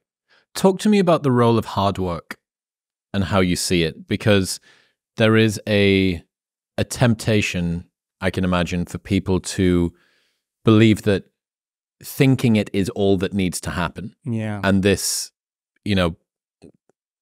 I remember Rhonda Byrne, who wrote The Secret. There was a tsunami in Thailand or Indonesia, Boxing Day, 2005, I think, 2006, something like that. And there was a famous news article that came out shortly after that. I think The Secret had come out, and then, as always, an author that's got a book that's in circulation. Let's get Rhonda Byrne to comment on this geological, issue. And she said that the reason that the tsunami had hit the people of Indonesia or Thailand was because that they were attracting that energy. And that went down quite poorly, perhaps unsurprisingly, that hundreds of thousands of people had been displaced by a tsunami, and it was being blamed on them for sending out energy that then got this tsunami to come. The converse being that lots of people who believe in agency and like the idea that they've got control over their own lives take a very materialist, very utilitarian, very sort of rationalist, traditionalist perspective on, I just need to do the thing. So how do you marry this need for hard work with the insights that you have around envisioning your future? I don't. I just want to define hard work first, because I think I don't see hard work as the way people see hard work. I mean, I'm a very immersive person. So if I'm going to get good at something, I'm going to put my mind, my body, my heart and soul behind whatever it is I'm going to do. And I do that because I like it. You know, I like to learn, I like to experience, I like to grow. And I think you can get really good at doing it one way. In the hard work, all the stuff we talked about, get really good at doing it and become successful, and then have just about everything you want. But you may not truly have happiness. You just may have a lot of things, and you got really good at doing it, right? Okay, so for me, I said, there's got to be another way. There's got to be another way to do it that's different than the way that I've done it. I've gotten really good at doing that. Is there another way to create where I don't actually have to go and do something? If I could change my energy, and I've been at this long enough to tell you that nobody changes until they change their energy. If I change my energy, will my life change? That's kind of the experiment that I'm interested in. Okay, so what piece of knowledge, what piece of information, let me find the information that can help me build the model of understanding that this is actually possible. Now, I'm not watching Netflix, I'm not watching Ted Lasso, I'm not watching Suits, I'm not watching the news, I'm not watching the game. I'm reading this information because I want to understand the what and the why. Okay, now I got it. Okay, quantum physics says, Einstein says, the field is the sole governing agency of the particle. The field controls the particle.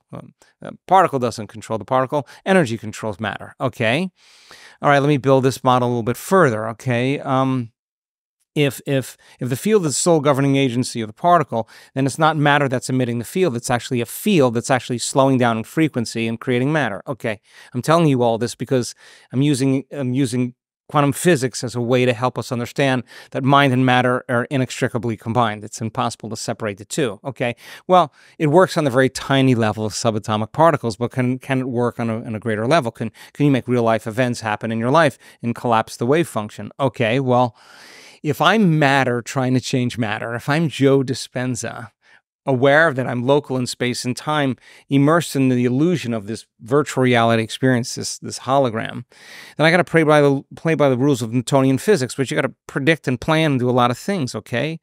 Okay, what if I could get to the field? What if I could become pure consciousness and be aware of nothing physical and material, become nobody, become no one, in nothing and nowhere and no time, become pure consciousness and move to that realm beyond space and time? Okay, let me just say, okay, if I could get there as pure consciousness and I'm not aware of my body, not aware of my environment, not aware of time, and I'm in the field, okay, what are the principles of the field? Everything's connected, everything's frequency, everything's energy. There's less separation, there's more wholeness. Okay.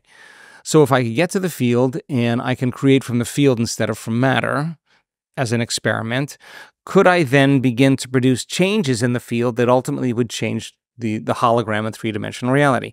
Okay, so I may not be very good at it at the beginning, so it's going to take some unlearning and changing my beliefs about a lot of things and studying to make sure that when I do it, that I know what I'm doing and why I'm doing it. Okay, so nothing happens. Do I go back to just going back the other way, or am I just not that good? So maybe I'm just not that good yet. Like maybe I got to get better at it. So I'm going to practice again. I'm going to keep building my model through experience. And then all of a sudden you start noticing changes. Now, the hard work was worth the effort when I start seeing the effects that it creates in my life. So I think that there's a delicate balance between intention, and that's getting clear on what you want, and surrender, which means trusting in the outcome. And if you overintend, you're working really hard and you're trying really hard. And if you over-surrender, you're lazy and lethargic and you're not doing anything, right? So it's kind of a razor's edge when you talk about hard work, because for me, it really is about building a model of understanding and then being able to immerse myself in the experience to prove to myself that it actually could be the truth. So the hard work is just good, clean effort and getting so lost in the act of what you're doing that the act actually becomes the experience. I know that for me, when I get to that point where I've stretched myself past the point where I normally stop, especially in a meditation, if I go one more time, it's always worth the effort. Something changes when I go past that point. So, and I think that works in all kinds of ways. So, I think hard work for me is just immersing myself in it until I start seeing effects. There's a line from Machiavelli where he says, God doesn't want to do everything. Some of it is up to you. I think that's a nice blending of those two. Yeah. I have another friend who we were at a party, my birthday party actually last year, and we were walking back toward his car, who was parked nearby, and he was going to give me a lift home. And I was waiting for him to beep the car so that I could get in. And he didn't, and the door was open. So, did you not lock your car? He says, oh, I don't lock my car. So that's interesting. Why don't you do that? And he says, I'm not sure, man. The universe just has my back. And locking your car, I think that's a sufficient low lift that you might as well do it anyway. But that line really stuck with me. The universe has my back. And the times when I feel like that's the case, the times when I feel like I'm swimming downstream, not upstream, life's better. Yeah. Undeniably, life's better. Well, you may have to put 10 in and get 1 out in the beginning. And then if you stick with it, you put 1 in and you get 10 out. And that's when it gets fun. So there'll be a lot of people listening who, again, the people who pray at the altar of raw cognition, right? Very, very utilitarian, materialistic. That left brain is always on. How can they learn to expand their view of what contributes to happiness and well-being and fulfillment and achievement in life? What would you say to the person who's still unsure? Well, I think it was last year we were at an event, a week-long event, and we do a lot of walking meditations because you got to be able to stand as it, walk as it, sit as it, lay down as it. And so we do a lot of walking meditations to embody it. And it was in Cancun, Mexico. There was 2,200 people at that event. We were on the beach at sunrise. The sun was coming up. This was one of the last meditations, and I looked at all these people, and they were looking, facing the sun. They had their hands over their heart, and their eyes were closed. So many of them had tears of joy rolling down their face. They were so incredibly joyful, so incredibly grateful, so worthy. In that moment, and I realized, my God, nobody is making them happy in that moment but them. And I think when we hit these points where we finally break free from the chains, of our own limitations, I think when we overcome the emotional addictions that keep us tormented and reliving the past, I think that the overcoming of those emotional addictions, the side effect is joy. It's the freedom of expression without feeling limited in any way. And I can tell you that, again, this is only my experience, but when I look at an audience of people, at the end of 7 days, and I always tell them, nobody's making you happy but you. And all you've done is decided who not to be and who to be. And you've sat with yourself long enough to change that. So when people do that and they get to that point where they're worthy to receive, they showed up enough times when they could have laid in bed or skipped a meditation, but they didn't, that they kept showing up. I think the universe only gives us what we think we're worthy of receiving, right? And so the person who's feeling that level of happiness, that level of joy because they've made themselves happy, then they're okay with you and they're okay with everybody. And I think that's the important point, is that that when we overcome ourselves, the side effect of that is true joy. How can people better learn to love themselves? Wow, I mean, that's an interesting conversation. I think love has to be redefined to some degree, because I think a lot of people have a different definition about love. But once again, I really have seen this numerous times. They have to practice feeling love. I mean, you cannot love unless you practice feeling it. And I think if you practice feeling love, you get better at feeling love. And if you get better at feeling love, you become less selfish and more selfless. In other words, when you're executing from your heart, when you're feeling love, I think you consider the whole.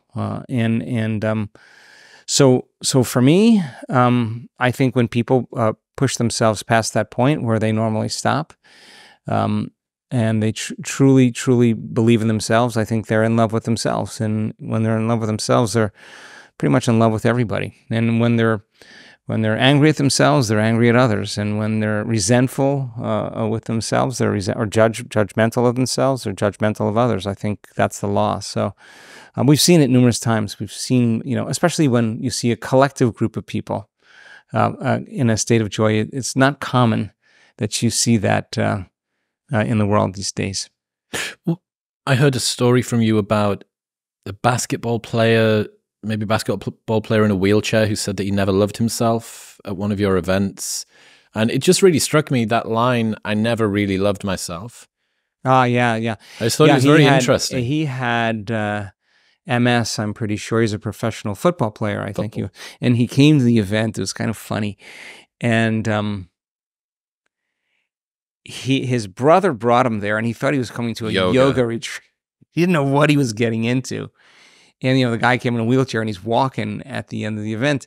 It never occurred to him to love himself. And we had someone else with ALS that came in a wheelchair, and they brought him backstage. He was walking on that beach, and he said, oh my God, the more I practice feeling love, the more I feel like I'm healing.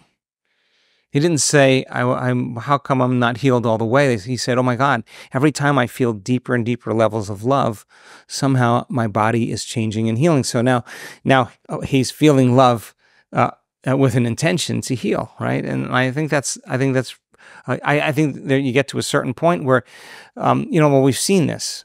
We've seen oxytocin levels in our community, the love chemical, 200 times normal. And when you're feeling that amount of love, it's really hard to hold a grudge.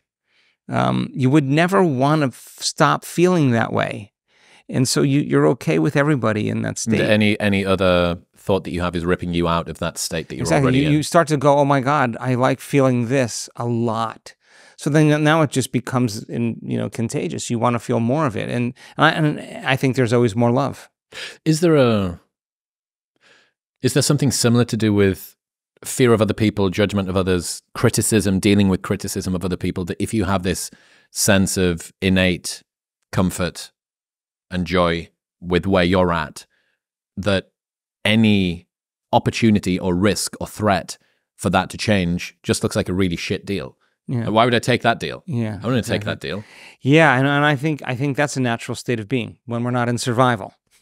When we move out of survival, I think we tend to be, as a species, very good, very kind, very caring, very loving, very supportive, very informative, and that's people heal each other, people shine for one another. I think that's who we are. We're wired to be that as well as a species. And I think that's that model of then when you're like, when we see in the coherence healing, you get a group of people that behave all kinds of ways in their life, and you get them and come together and you instruct them, and they all behave the same way. When they all behave the same way, it's no different than that flock of birds or school of fish. There's an emergent consciousness that's taking place. In other words, in the whole is greater than the sum of the parts.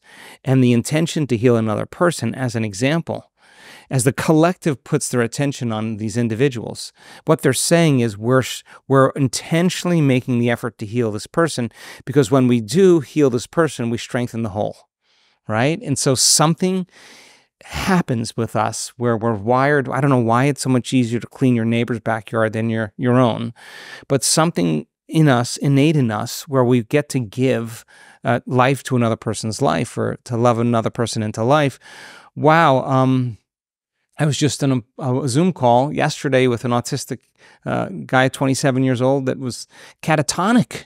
He couldn't move. I mean, horrible depression, and got just a different. He was scuba diving in Cancun last year after our event. I mean, a different character. But that's not important. What's important is the people that administered the healing on him, and the mother who was sitting there telling the story about how their lives have changed, because he just broke out. Like, he's a different guy. He's super poetic. He can talk now. He couldn't talk before. He's practicing. I mean, this is a new life for him, right? And she's crying. And you want to talk about self-love. The group of people that had administered the healing are all on the call. And I'm on the call too, and we're all crying because we're feeling the mother's gratitude.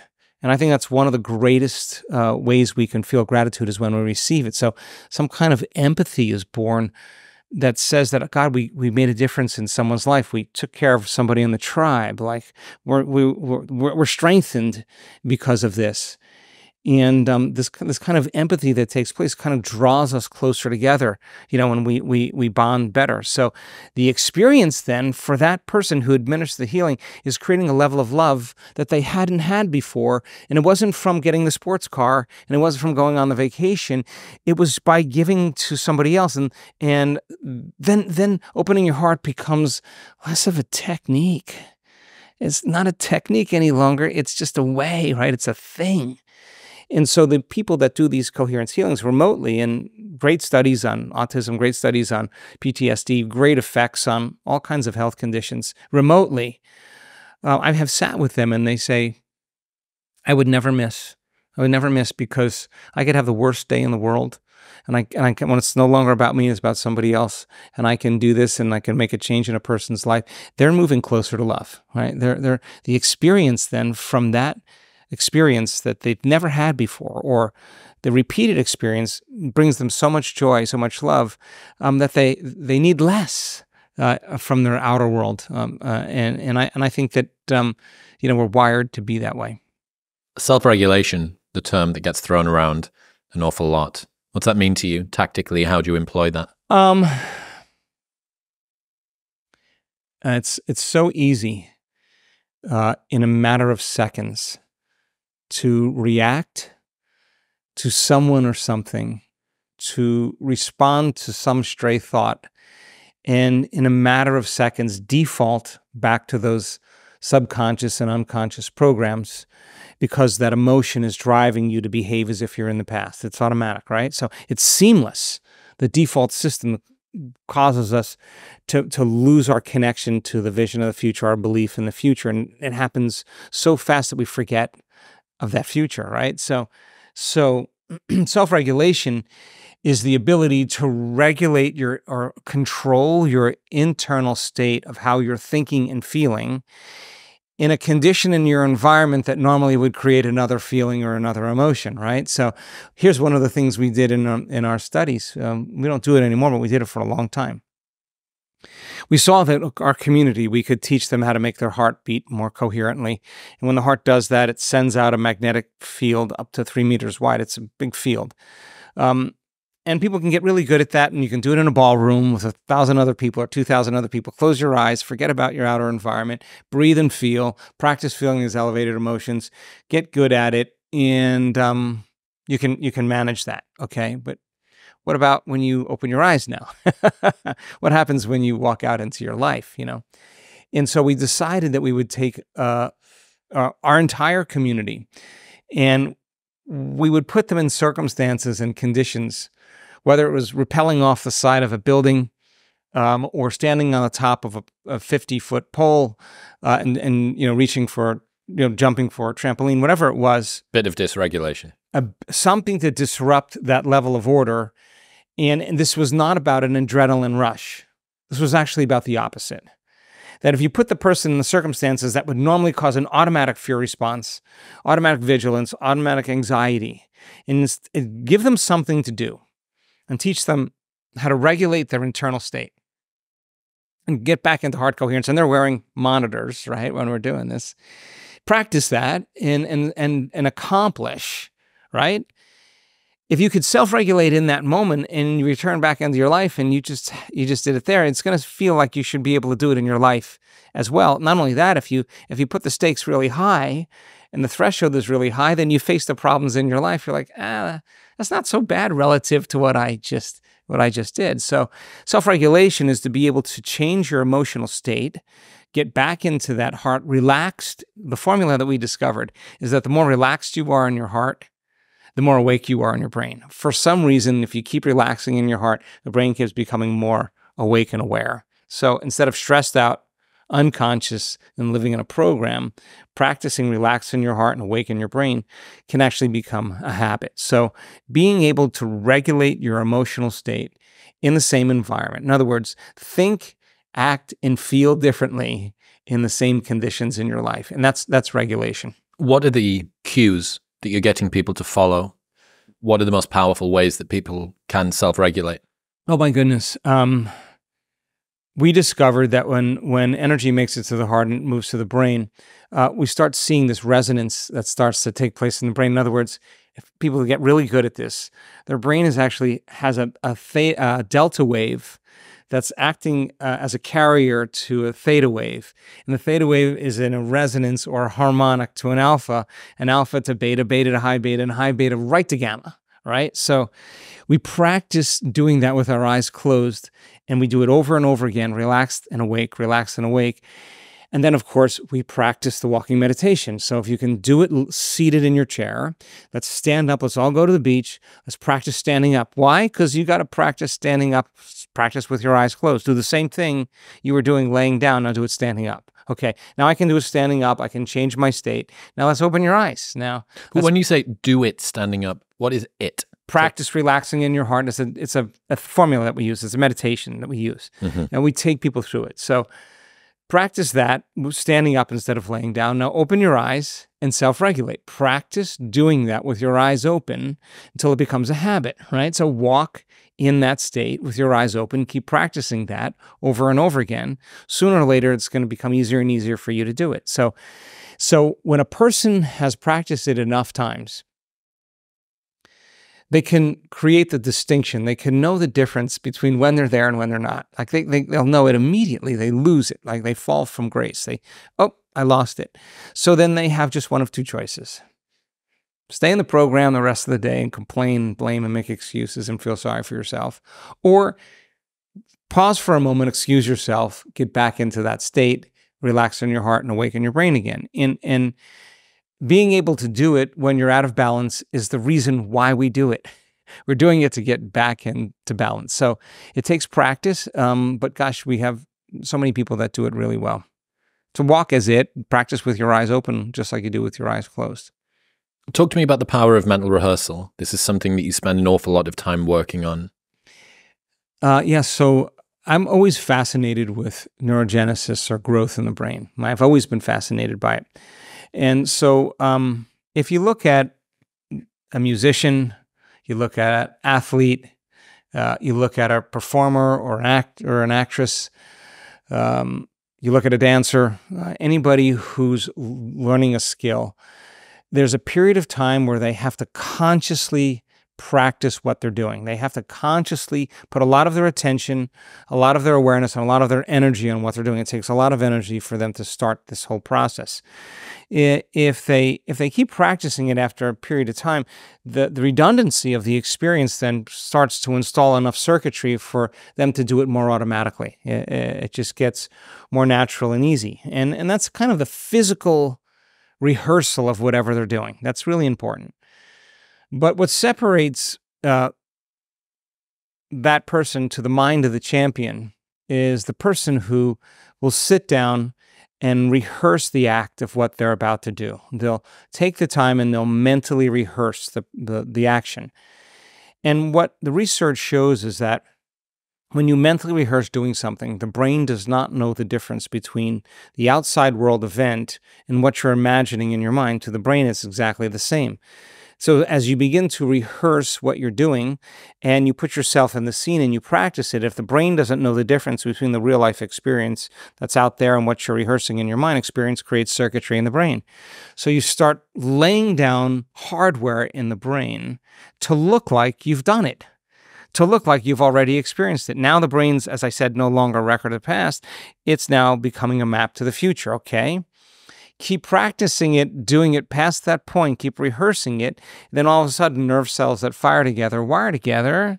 It gets more automatic. It gets more like a software program. It becomes easier to do. So studies have been done on this where they took people that never played the piano before and divided them into two categories. And they did functional scans on both of the groups. And in one group, they had them come and learn one-handed scales and chords for 5 days. And they had to practice 2 hours a day. And so they played the scales and chords, and at the end of 5 days, as you would imagine, they had a whole new set of circuits in the motor cortex of the brain. Well, you learn new information, learning's making new synaptic connections. Get some instruction, get your body involved, and get your body involved, you're going to have an experience. Experience enriches the brain. Pay attention to what you're doing. You got to pay attention and repeat it over and over again. Repetition, firing and wiring, you assemble new neural architecture, okay? Post scans show that. Take a group of people and have them close their eyes and mentally rehearse playing the scales and chords for 2 hours a day for 5 days. At the end of those 5 days, the people that mentally rehearse playing the scales and chords, their brain looked like they've been playing the piano for 5 days, but they never lift the finger. Take those people and set them in front of a piano. They never played the piano before, and they'll actually play those scales and chords. So they primed their brain so that they could actually step into that footprint. So if you're going to really want to begin to make measurable changes in your life because you want to heal from your condition or disease, then you can't be resentful around your ex. And so you're going to have to figure out a way how you're going to have to act. What would love do? What would greatness look like? How am I going to overcome this?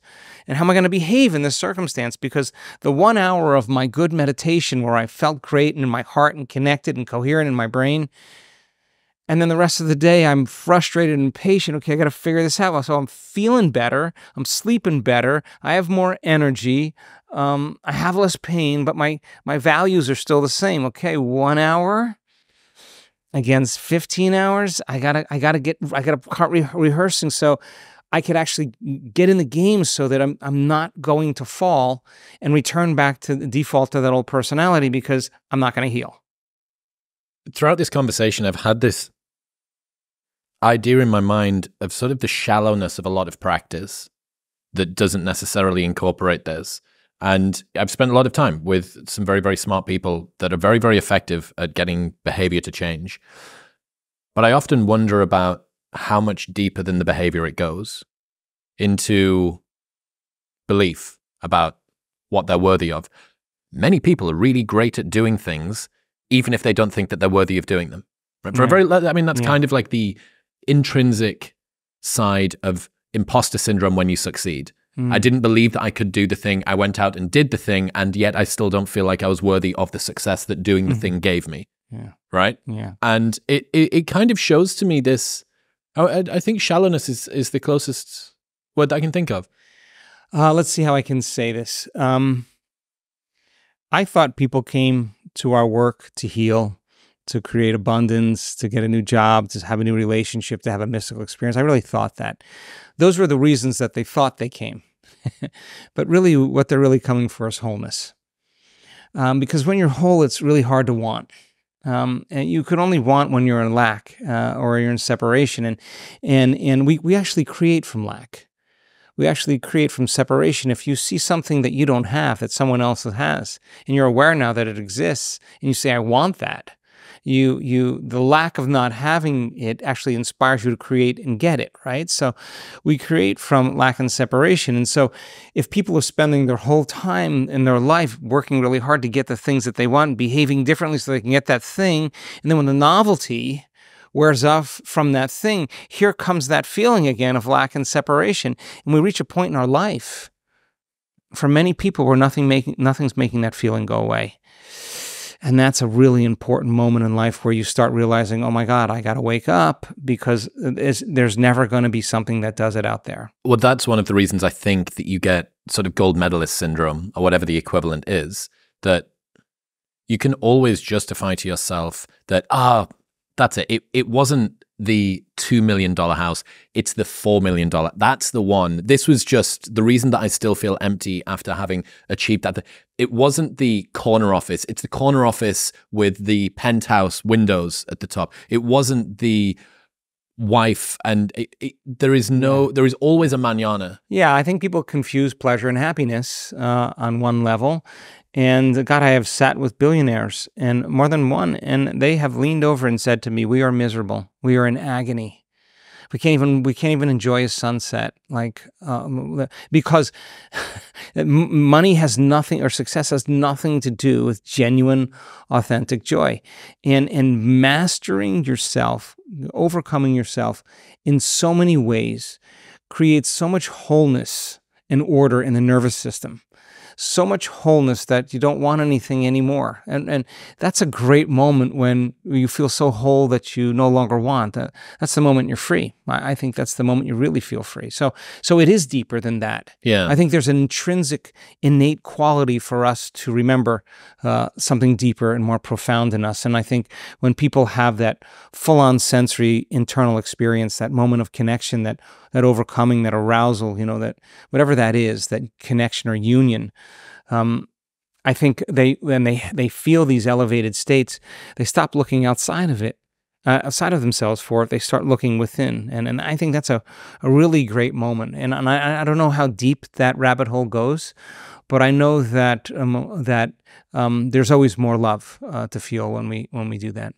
Well, there's an awful lot of attention paid to self-mastery, but it's self-mastery within a very particular domain. It's self-mastery to make sure you don't hit snooze. It's self-mastery to not eat the sugar. It's self-mastery to go to the gym, to lift the weight, to complete the to-do list, to do the things, right? And this is a world that I inhabit very, very heavily. And it's opening up the doorway to the potential that it might be something more than that. Yeah. It might be more than just doing the thing. I'm glad you're saying that, because I believe that also. I really think there's way more than that. There's way more than that, because there's so much that we haven't experienced yet that has nothing to do with the material world. Have a full-on mystical experience, and to the point where you can't go back to being the same person any longer because you're changed as a result of it, that your perception of reality changes from that inward experience. I think there's a lot of unknown experiences that await us that have nothing to do with the world we know.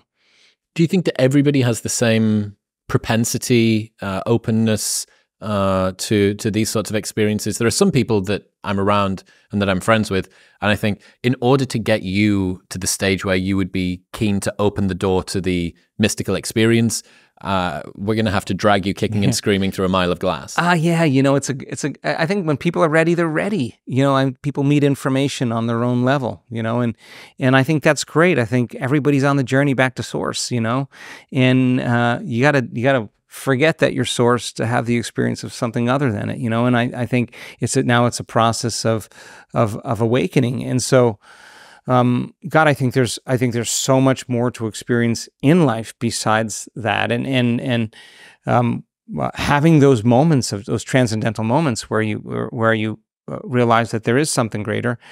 It's hard to go back to playing the game the same way. One of the common pitfalls that must get in the way of people is chronic stress. It's what we've spoken about earlier on. What are some of the ways that stress might show up in our lives that people don't realize? The sneaky, surreptitious ways that it comes and starts to niggle at our quality of life? Well, just think about the emotions that are associated with stress.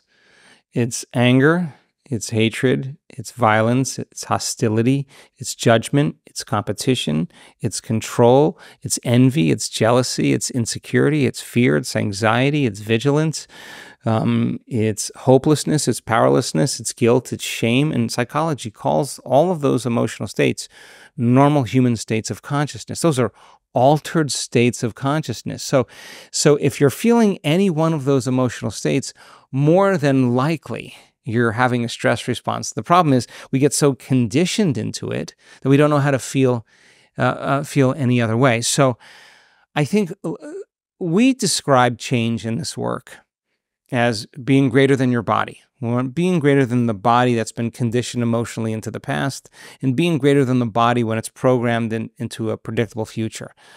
Executing a will that's greater than the program, executing a mind that's greater than the body and moving it into the present moment takes a lot of energy and takes a lot of awareness, and you got to sit with it long enough to get good at it. So in order for you to change, you have to be able to move from that place of knowns, familiar past, predictable future, into the present moment, the unknown. Okay. To change is to be greater than your environment. Every person, every object, everything, every place has a neurological network in your brain because you've experienced it. Okay. So if you're not being defined by a vision of the future and you open your eyes and you plug yourself back in the three-dimensional reality, you see your coworker, you see your ex, you see your boss, you see your friend, you see your cell phone, you see the news, and now the environment is actually controlling the way you're feeling and the way you're thinking. So now it's no longer your personality creating your personal reality. Your personal reality is creating your personality. Your environment is controlling the way you're thinking and feeling. So to change is to be greater than your environment, to not respond the same way, not to think the same way, not to act the same way in the same conditions, okay? And not be in the predictable future and the familiar past. You got to be in the present moment. It means overcome time. Okay. That's our model for change. When you're under stress, the arousal of stress hormones causes you to really feel like your body. The arousal causes you to put all of your attention on your body because you're the priority when you're in survival. When you're in survival and the brain is in the aroused state, your attention is, you're not going inward now. You get eaten. You can't get vulnerable. You can't drop your guard, like the video there. Drop your guard. You got to drop your guard to be vulnerable. But if you won't drop your guard, if the threat of the danger's out there, you don't want to go in. It's not time to create. It's not a time to go in. It's not time to learn. It's time to run, fight, and hide, right? So the arousal causes put all of our attention on the environment. And when you're under stress and you're trying to predict the future based on the past, you're obsessing about time, right? So if the change is to be greater than your body, to be greater than your environment, to be greater than time, and the stress hormones cause us to put all of our attention on our bodies, our environment, and time, it means when we're under stress and we're in survival, it's really hard to change. It's really not a time to change. It's time to run, fight, and hide. Okay, overcome the addiction to those emotions, lower the volumes in them, give people the application, and have them work with it. They're going to break an addiction. What happens when you break an addiction? You go through withdrawals. Come on, just a little suffering. Come on, just a little judgment. Just you got it. Come on, that's so. The mind is craving those chemicals. And so overcoming an addiction to something outside of us is one thing, but overcoming the addiction to the chemicals of the emotions that are within us that's a huge thing, right? And so it's funny because if you're addicted to something like, I don't know, sugar or caffeine, and none of these are, have your own belief on them. But if you're addicted to alcohol or whatever, or nicotine, and you say, I'm going to quit, and you say that with intention, with your conscious mind. And then, I throw my feet up on the table, I grab a sugar donut and a cup of coffee, and I got, powder all around my mouth, and you're still trying to overcome it. Your body's going to say, start tomorrow. This is not a good day for you. Come on, one bite, everybody else is doing it. All of that. Those are the voices in our head that lead to the same choices, right? So, but if you truly broke the addiction to the emotion, to the substance, and you walked in, you could have the sugar or not have the sugar, or the coffee or not have the coffee, because you're not addicted to it, and there's no tug any longer. The difference is that when it's something that's outside of you, one of the most effective ways to change behavior is to change your environment, right? So you say, hey, you can't eat the donut that isn't in your house. You can't drink the coffee that isn't in your hand. Yeah. Problem being, you have at a moment's notice the opportunity to access all of the sugar in forms of stress or resentment or anxiety or distaste or judgment or whatever it is that you want. That's always there. You have a permanently open cupboard of an unlimited number, 24 hours a day, when you wake, when you go to sleep, which is what's particularly insidious about it, right? Sure. And stress mismanages our attention. All right. So if you're addicted to an emotion and you're addicted to fear, there's going to be some person or some circumstance that you're going to put your attention on that actually is associated with that fear. And so the stronger the emotion you have to some person or problem, the more you pay attention to them. Where you place your attention is where you place your energy. Then you're giving your power away to that person. So lower the volume to that emotion.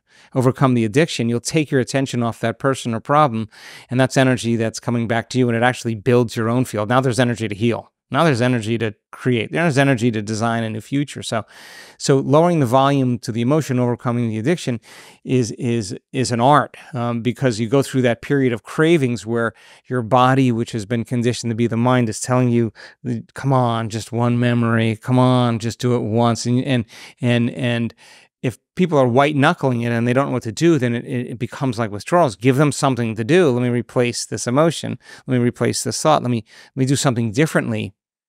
I think it helps it. I think you can move a little quicker that way.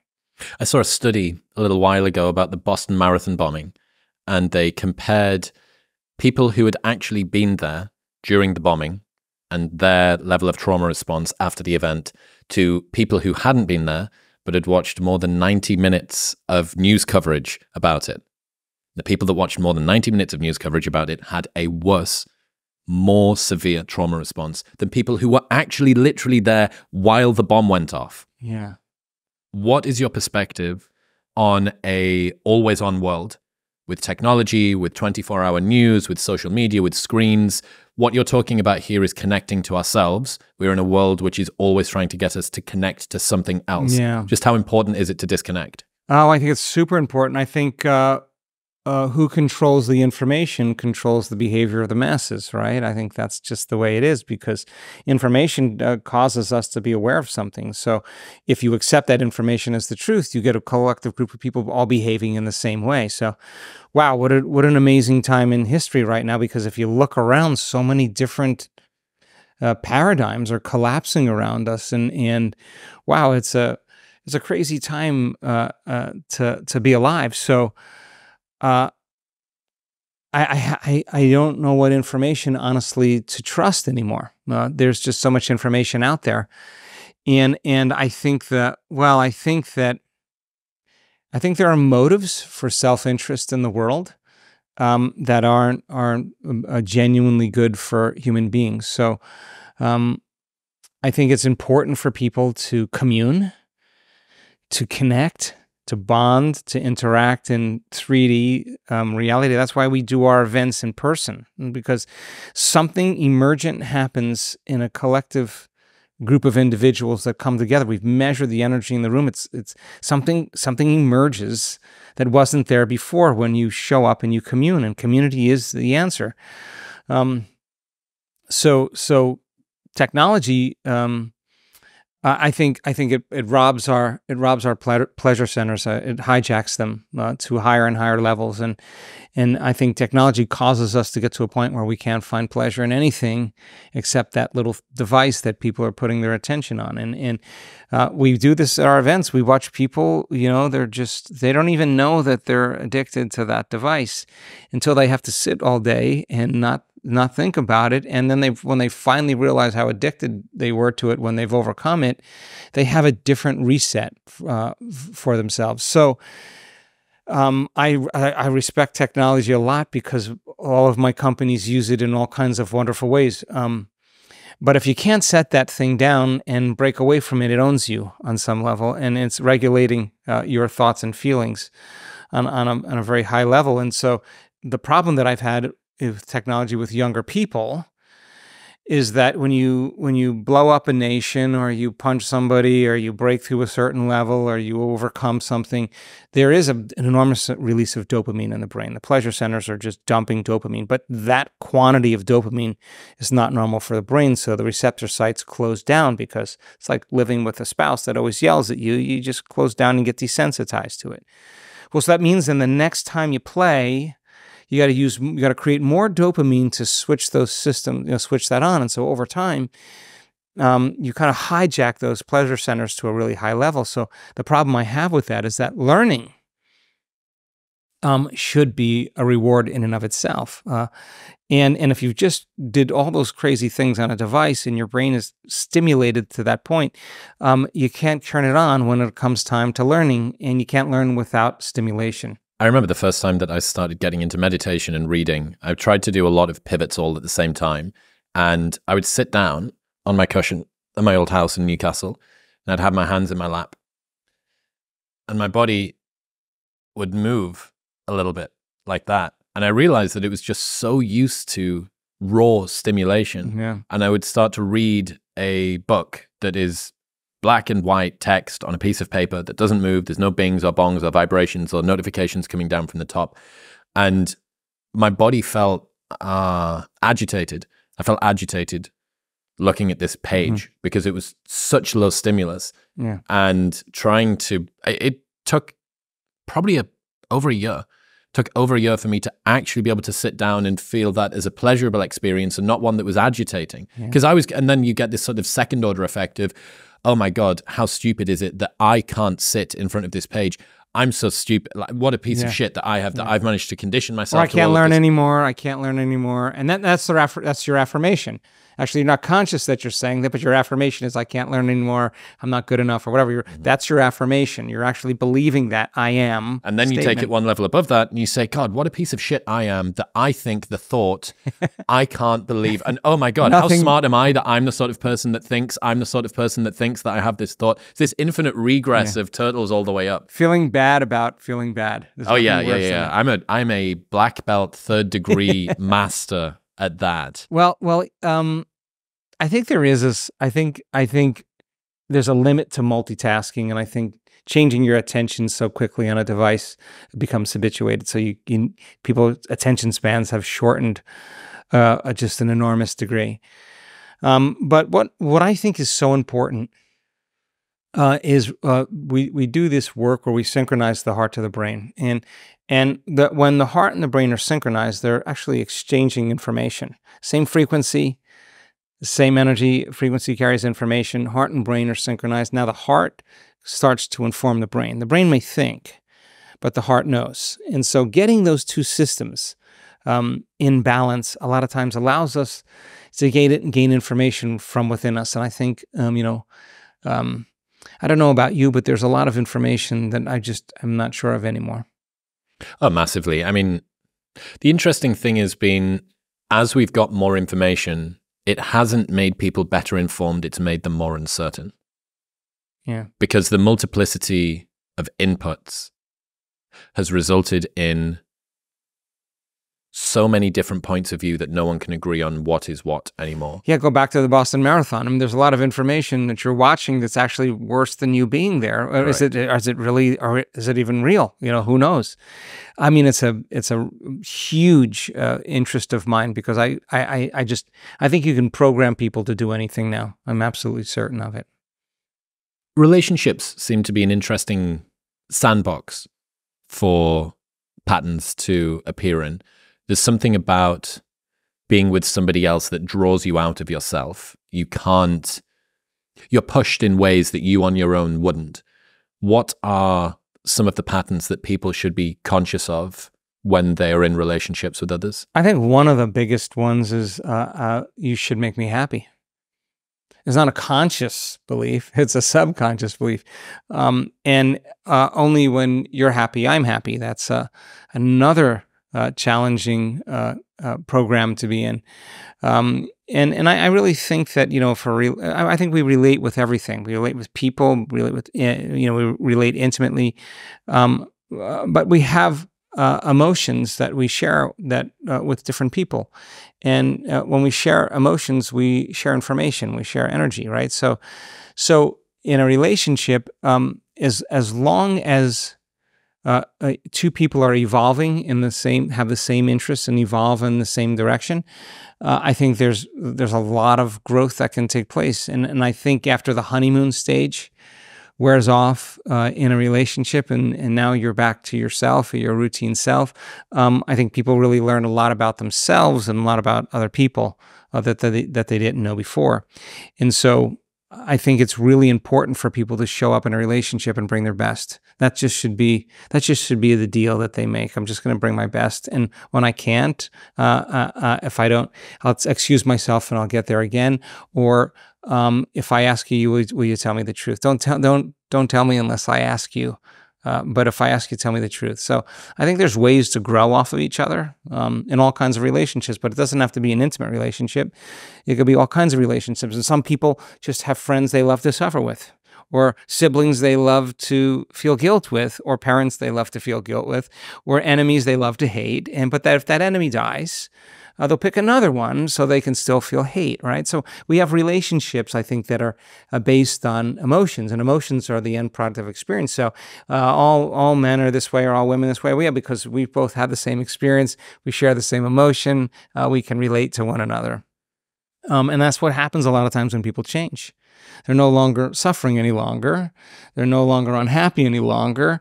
They're no longer feeling victimized any longer, and they break their emotional agreements with people, and that's because they're not the same person any longer, and those relationships change as a result of it. You got to be willing to do that. I suppose the strange thing is, if you're not already willing to show up for yourself, or capable of showing up for yourself and making changes for yourself, what makes you think that you know how to step in when it's you for somebody else? Yeah. Or when you're trying to work out whether somebody else has your best interests at heart when you don't have your best interests at heart? Yeah. Yeah, I think well, there's a lot to be said about that, but if two people are willing to support each other on those blind spots, I think there can be a lot of growth that goes along with it. You want somebody who makes you more of what you want to become. I think people are in relationships, they go into a relationship to be happy, right? I mean, people say, I want love. Well, why do you want love? I want love because I want to be happy. I want to be happy with somebody. Okay, well, there's nothing wrong with that. That means then you have to become happy in order to be in that relationship. Because if you're unhappy and you go into that relationship, more than likely, you're not going to be happy sooner or later. What role does spirituality have in science? I think science now has, in my world, has become the contemporary language of mysticism. I think it's science that demystifies the mystical. And if you can use different branches of science that demonstrate possibility, right? I think the moment you use religion or tradition or culture or even spirituality, you say a word, you're going to divide an audience, because everybody has their own experience of that word, their own definition of that word, and a lot of times people turn off. So we work really hard in renaming everything in the model of a scientific understanding, so that I think science creates community. So I think it's the language of mysticism, and so. The research that we're doing is specifically interested in demystifying what it takes to change, and we have a lot of information that's kind of filling in the gaps that was once considered spiritual or metaphysical, and I've been at this a long time, and I've been accused of being a pseudoscientist. You can't call me that you can't say that any longer because of the science to say that it's absolutely the truth, right? So I think the discoveries that you make when you have a hypothesis, and the outcomes are actually supportive of that hypothesis, it changes your belief. And we have scientists that I really, really respect that are running experiments 5, 6, 7 times in a row because they're actually thinking they're going to get a different result. They're changing their belief right in that moment. And I say to them, why did you get into science? And they're like, for discovery. Well, you're discovering something new, and it's unbelievable. So are they rerunning it thinking this can't be right? This can't be right. There's no way this could be, this is bullshit. Like, this cannot be. Is there a scientist that was particularly hard won in terms of our head of research, the Hemmel that runs our research, he's the head. He was open to the idea, but he was going to, he didn't really believe it. And now he says, in my freezer, I hold the cure for all diseases. And his lectures are about the evolution of the species. This is a scientist with over 200 published papers. He cannot believe the outcomes. And the cool part about it, it's not like a small percentage of this part of the parietal lobe is actually enhanced, and 15% of the people that did the study, and this one standard deviation above that. And that's not what we're seeing. When we saw the data with the cancer studies that we were doing, and we were seeing one particular person, we were studying his blood, that it was taking all this mitochondrial function away in cancer cells. We said, okay, let's do a community. Let's do a group of advanced meditators and see if the information's in their blood as well. 84% of the people, 84% of the people that we studied, their plasma had a dramatic effect on pancreatic cancer cells, breast cancer cells, all different types of cancer cells. That's 84%. That's a high percentage. So again, you want to talk about demystifying through science. That means on some level, the information in their blood is coming from somewhere, and it's not coming from anything outside of them. It's coming from within them. So that is quite mystical. And the conversations that I'm having with the scientists now and the studies that we're doing really are bridging the gap between some of the things that were considered, mystical in some way or miraculous. But in order to have a miraculous event, you have to challenge convention. And if you challenge convention, you're considered a fool, or it's foolhardy, or it's insane. Pull it off, though. Now you're a genius. Now you're a saint. Now you're a mystic. So we're seeing people in this work have really amazing testimonials. They stand on the stage, they tell their story, they're the example of truth. I'm watching the audience, the whole entire audience is leaning in. They're leaning in because they're looking at truth, and it's coming from a story, and it's not elegant, and it's not nice, and they got sick, and they lost a lot of things, they went bankrupt, but there's a lot of really powerful information that's being told in that story. The stories that people are gathering are actually causing them to become aware it could happen to them. Take that and combine it with all the scientific data that we have. Evidence becomes the loudest voice. The evidence in testimony, the evidence in science says that it actually is possible. And I don't want them to forget it. That's why we're doing this. All the scientific research. I don't want them to forget that when they do change their internal state, that it has profound effects on their health and on their biology. So the science is removing the doubt for a lot of people, and I think that's really important. And people that tend to be cognitive, that tend to be rational, that tend to be left brain, tend to be reasonable, we take them on a journey. And by the way, we have great scans to show that people who come, primarily men, by the way, that come and they're just like, I don't buy this, I don't even like the guy, kind of like that. And but their wife's dragging them, their partner's dragging them, they come and their heart's all open and they're sobbing and they're happy and they're free and their wife is just cannot believe. And like the guys, like many of them are like, I never meditated before. I always say, you're perfect. You're perfect. You're going to do exactly what I tell you to do. And they do exactly what we tell them to do, and they have these really... No, because they have no existing patterns of meditation or expectation or anything else. I've been meditating for 20 years. Well, okay. Well, so we see these people that just come with no expectation. The white belt mentality. Our data shows, Chris, that if you don't expect anything to occur, the unexpected happens. 100% of the time. And when that unexpected happens, we look at the brains of those people. They look like they're on psilocybin. They look like they're on a hallucinogenic, and yet they're not taking anything. Their brain just looks like they're in a whole mystical world. It's kind of cool. What's your thoughts on psychedelics and the role? Have you guys considered trying to somehow weave what you do in with engendering a state? Obviously, MDMA therapy, very good for lowering that sort of safety threshold, making people feel a little bit more comfortable going into difficult places. Same goes for ketamine psychotherapy. Yeah, okay. So here are my thoughts on it. I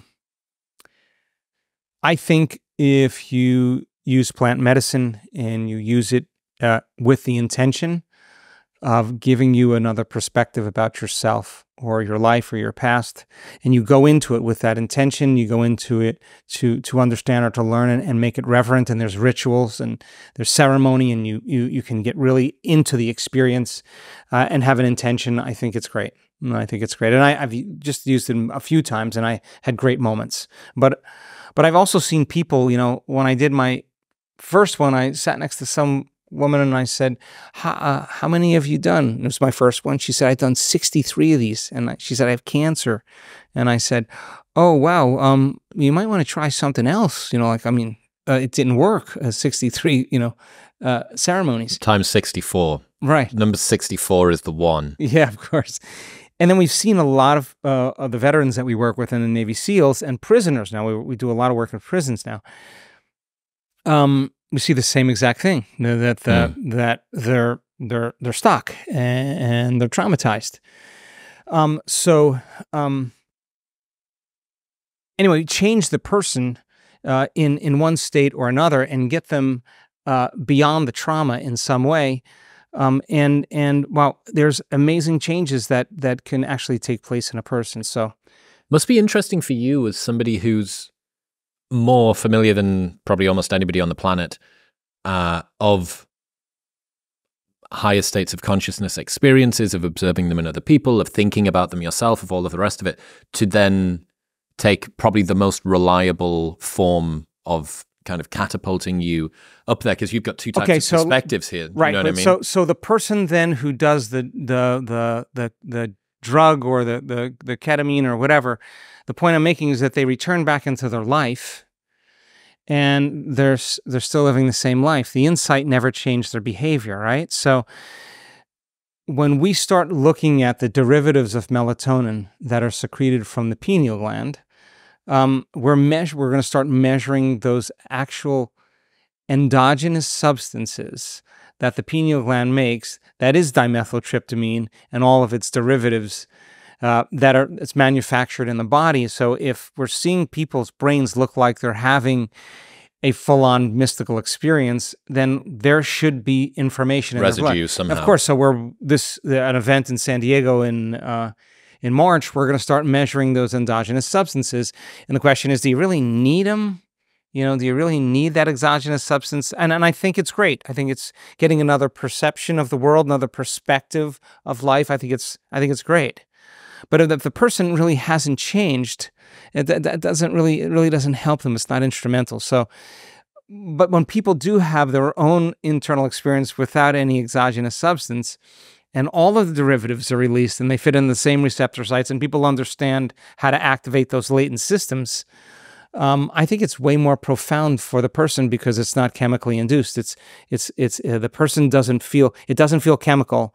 I just say it feels electric. It feels very electric. It's very electric. Yeah. Well, the idea of spiritual bypass, of going to have this peak experience in the Amazon rainforest or in the office somewhere in a nice cushy room, and then coming back and not doing the integration and not making any changes, and then just saying, okay, well, I'm just going to go back and have the peak experience again over and over and over. I have a good friend who, way before it was trendy, had taken pretty much everything from a psychedelic standpoint. And I keep asking him, he's one of my most insightful friends, keep asking him, what are you've been using these things, or you used them so long ago, have you not got any temptation to go back? And he says, I'm still learning so much from what I did back then. Sure. And there's a lot of respect. I have an awful lot of respect for someone that I've done the work and I'm still doing the integration. Well, it sounds like his personality type anyway is very inquisitive. So, I mean, I know people do a lot of DMT and a lot of those substances, or some of the other ones, and it takes them years to be able to explain what has happened to them. And they said they felt like eternity, and they were gone for 5 minutes. And so those derivatives that are actually endogenously made in the brain, you know, from that little tiny gland that's in the back of your brain, that causes an inner vision, a profound inner vision, causes you to see the part of reality that you're unaware of, you know, that part of you that you don't know about.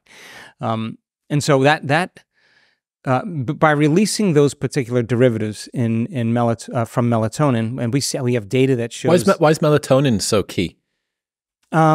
Because tryptophan is an amino acid, and tryptophan makes serotonin. Serotonin makes melatonin.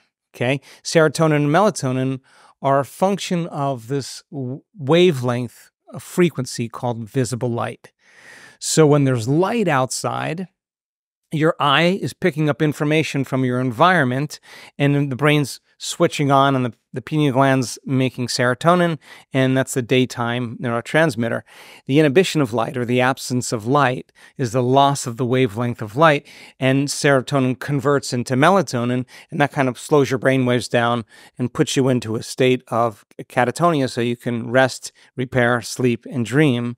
And so the body moves into this kind of rhythm called the circadian rhythm between wakefulness and sleep, based on the wavelength of how much light is in the day and then when the light is gone. So that's normal, but it's a function of light. So when people are in a transcendental state and now they're connecting to frequency, connecting to energy that's transcendent of space and time, faster than the speed of light, quantum, and their brain is actually connecting through the pineal gland, a little radio receiver in the brain.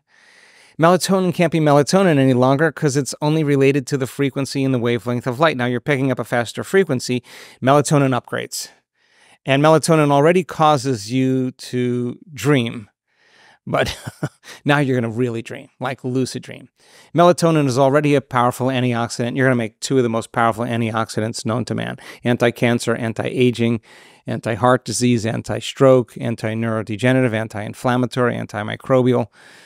Take the molecule, tweak it again. Melatonin already relaxes you. Now you're going to make benzodiazepine. Now you're going to really relax. You're going to shut down the survival centers in the brain for fear, for pain, for aggression.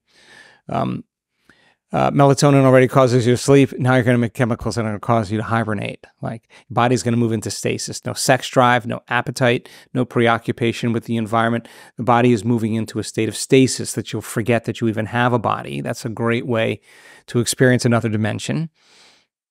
Take the molecule, tweak it again. It's the same chemical found in electric eels. What does an electric eel do? It creates amplification of the nervous system. So we see these high amplitudes of gamma, I mean very high, like very outside of normal. So the person then is connecting to energy and frequency that they can't perceive with their senses. They dial down their thinking brain. They're suggestible to information. They're connecting to frequency. Frequency carries information. The pineal gland is a transducer. It takes the information like a TV antenna and turns it into a picture in the brain.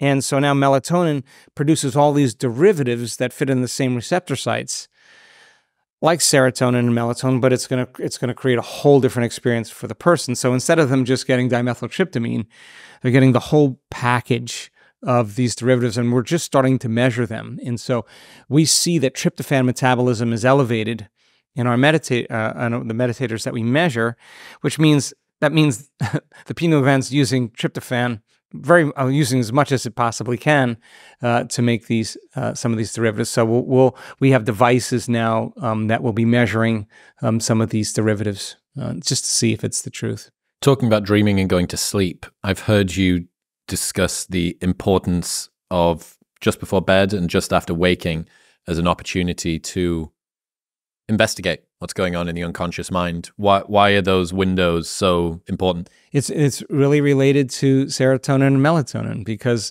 when you are sleeping and you wake up, your brain waves go from delta to theta to alpha to beta, and you wake up in the morning and then you're conscious and you're awake and you're back in three-dimensional reality. When you go to bed at night and there's less light, your brain starts making melatonin, you go from beta to alpha to theta to delta. And so when you move from beta to alpha, you stop your analytical mind. And when you suppress your analytical mind, you stop thinking. And when you stop thinking, your brain moves into alpha. So when you go to bed at night, what do? You kind of get in bed, you get comfortable, and you think of nothing. You stop thinking, and you go to sleep, and you kind of slide down the scale. And if you can't stop thinking, you can't go to sleep because your brain waves stay. Everyone knows that very well. And you obsess and you overthink and you're in a loop, right? So there's two times the door to the subconscious mind opens up: when you wake up in the morning and when you go to bed at night. So those are really key times if you want to reprogram your subconscious mind. So I'm an early riser. I like the morning. I'm like early morning. And it doesn't bother me to get up in theta. It doesn't bother me because I know that I'm going to sit my body up and I'm not going to let it sleep. I'm going to linger between those worlds of wakefulness and sleep and rewrite a program, rehearse a new script, write a new something. What does that look like? What's the opportunity? How can people take advantage of that opportunity, that peri-sleep and peri-waking window? That liminal state where non-sleep deep rest state is, we just have great data on this. It's the most important time for you to regenerate, to repair, to program the autonomic nervous system, to reprogram a behavior, a habit, unwanted, emotional response. The door is wide open. And when you're in beta, you're separate from the operating system. You can't get in there. So you got to be able to get in that state. This is what we do in the work. We get people from beta to alpha. Okay. Get everybody from beta to alpha. Okay, stay at alpha, stay at alpha, stay at alpha. Now practice relaxing in your heart, really relaxing more, and really relaxing more. Get your body in a light sleep, but stay awake. And so in that realm, you can connect to energy and information, and you can rewrite a program. And so if you're a night person, like I have plenty of people in my life that are night people. They're musicians or artists or, writers and whatever. They just like 11 o'clock to 2 in the morning. And songwriters, that's their jam, right? And then there's other people who are just like up early and they're a morning person, or they like doing that in the morning. So they do it in the morning, but it doesn't matter. It's just whatever you choose to get in that state. And it's not something that you really have to try to do. It's just something that your brain naturally does. You can take advantage of it to say, okay, what's the greatest ideal of myself tomorrow? How am I going to show up? What did I learn from today that I want to stop doing? Let me remind myself of what I'm not going to do tomorrow. Let me remind myself of what I'm not going to think. Let me remind myself of how I'm not going to feel. Let me review these. Let me remember so I don't forget. How do you avoid that becoming too analytical of an exercise? Because I can see how that could kick you back up into those more... Yeah, it's a practice. It's a practice. I mean, it's the observation of self, really. You ask the question and you observe. What are the cues? You've just gone through some questions there. What would be some great questions for people to ask themselves before bed and in the morning? How'd I do today? How'd I do today? Like, if you have an intention for the day. I mean, you can't do this unless you're in the game. You got to get out of the bleachers. You got to get on the playing field. This is where people leave the dinner table, because this is where you actually have to do something. So how did I do today? When did I fall from grace? What are my triumphs? What was I victorious with? What do I love about myself? Let me get in my think box. Let me get this all worked out. Okay. Now, I'm not asking you to do any meditation. I'm just asking you to get in your think box while you're in this state. And getting in your think box is like asking yourself the question, okay, God, I reacted to this person. I felt this way. Okay, I don't want to react that way. Okay, remind myself of how I'm not going to react. Let me remind myself of what I did. Let me just review how I was thinking. Let me become conscious of that. Okay, I'm in my think box. I got that down. Okay, what am I going to do tomorrow differently? What am I going to work on? How am I going to be tomorrow? How am I going to think tomorrow? What do I want to believe? Let me review this thought and fire and wire it in my brain and get it to the point where I actually put an intention and feeling behind this belief. Okay, how am I going to behave tomorrow with my coworkers, whatever? How am I going to feel tomorrow? Let me just review that. Now get in your think box and go over all of that. And then when you get in your play box, you're out of your think box, there's no thinking in your play box. You get all that thinking worked out in your think box. When you get time to play, that's when you surrender. That's when you open up. That's when you get creative. That's when you let it go and you go to sleep. And what about first thing in the morning? First thing in the morning, what's the greatest ideal of myself that I can be today? What's my jam today? What am I going to be today? Let me remind myself of the things I want to change about myself. It's too hard. I'm never going to change. I'm not going to complain today. I know I'm not going to blame anybody. I'm not going to judge anybody. I got to remind myself so I don't go unconscious. If I start feeling this emotion, you always default to this emotion. I'm not going to think positively. I'm just going to keep my energy up. I'm going to keep my energy up all day today. I'm not going to do that. Okay, so what do I want to feel? Let me start practice. Let me teach my body what it feels like. Let me bring up the feeling so many times that I can bring it up on my own. I want to remember this feeling so I don't forget it. Okay, how do I want to behave? How am I going to be? How am I going to think? What do I want to program? And start off, if your personality creates your personal reality, it makes sense then if you're going to create a new personal reality, you got to change your personality. That's the first step, right? And I think most people try to create a new personal reality as the same personality. It doesn't work. We got to become somebody else. So that's what the word meditation means. It means to become familiar with, to become so conscious of your unconscious self that you don't go unconscious to it. You're so familiar, so conscious of your unconscious thoughts, behaviors, and emotions that you wouldn't default, and become familiar with a new self. How you're going to think, how you're going to act, and how you're going to feel. That's the process. If you were to design a daily routine or elements of a daily routine that are accessible and based on what your research and your experience has come up with are the most powerful, so that people could tactically get moving on this stuff, what would be in the top 3? Okay, certainly the basics, what I just talked about, that whole thing, personality and personal reality. Change your personality, how you think, how you act, and how you feel. If I do change the way I think, change the way I act, change the way I feel, my life should change. That's the first experiment, okay? Second experiment, if you're living in stress and you're living in survival and you're living in your brain and body are out of balance, then your brain's out of balance, it's incoherent, you're incoherent. So practice this kind of focus that we call a broad focus on nothing. We have this meditations, 20 minutes, your brain starts, the different compartments of the brain that were modulated or compartmentalized or divided because of the hormones of stress, they start synchronizing. They start firing together, syncing and linking in the brain. So the act of doing this causes the whole entire brain to beat at the same rhythm. All the networks are whole. Where can people get that meditation? On my website. And then we teach a lot of heart coherence, get your heart back into balance as well. And there's another 15, 20-minute meditation. And then there's one where you get them both working together, synchronize your heart to your brain. I think what happens for a lot of people is they start realizing that they actually can create that state where they feel good without anyone or anything. So you want to be able to be in that field or be in that energy when you're moving around in your life. Easy ones, really easy ones too. I mean, ones that anybody can do. What are you working on next?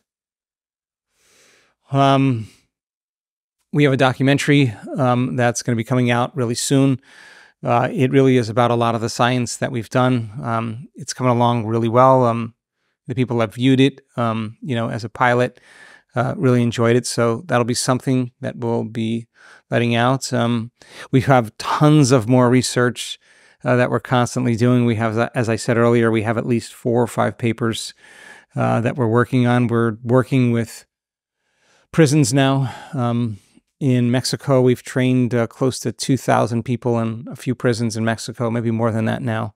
Men and women's prisons. We just did our first 2 courses at San Quentin. We have another prison we're working with. Are you going in personally to do this? No, I have trainers that go. Would you be interested in going in and working inside of the prisons? Would that be an experience that you think for me? Yeah. Of course. Yeah, I'm gonna go to the big one in Mexico City. I mean, these are very tough conditions, and the warden is so impressed with these people, all the changes that they've made. I mean, these are people that are at each other's throats, hardened, and they are constantly in survival. They've had some brutal pasts, and they were raised by monsters, and they became one. So with no hope, and now we did our first training 3 years ago, and the changes were so dramatic in this women's prison.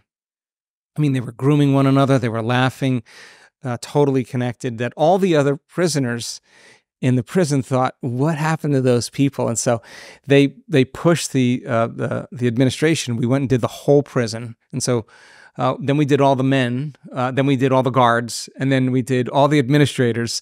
And then this one warden at this one prison, this amazing woman, has done the whole entire prison. So, yeah, we're working with prisoners. We're working with indigenous tribes now, which has been kind of fun too. And of course the veterans and Navy SEALs.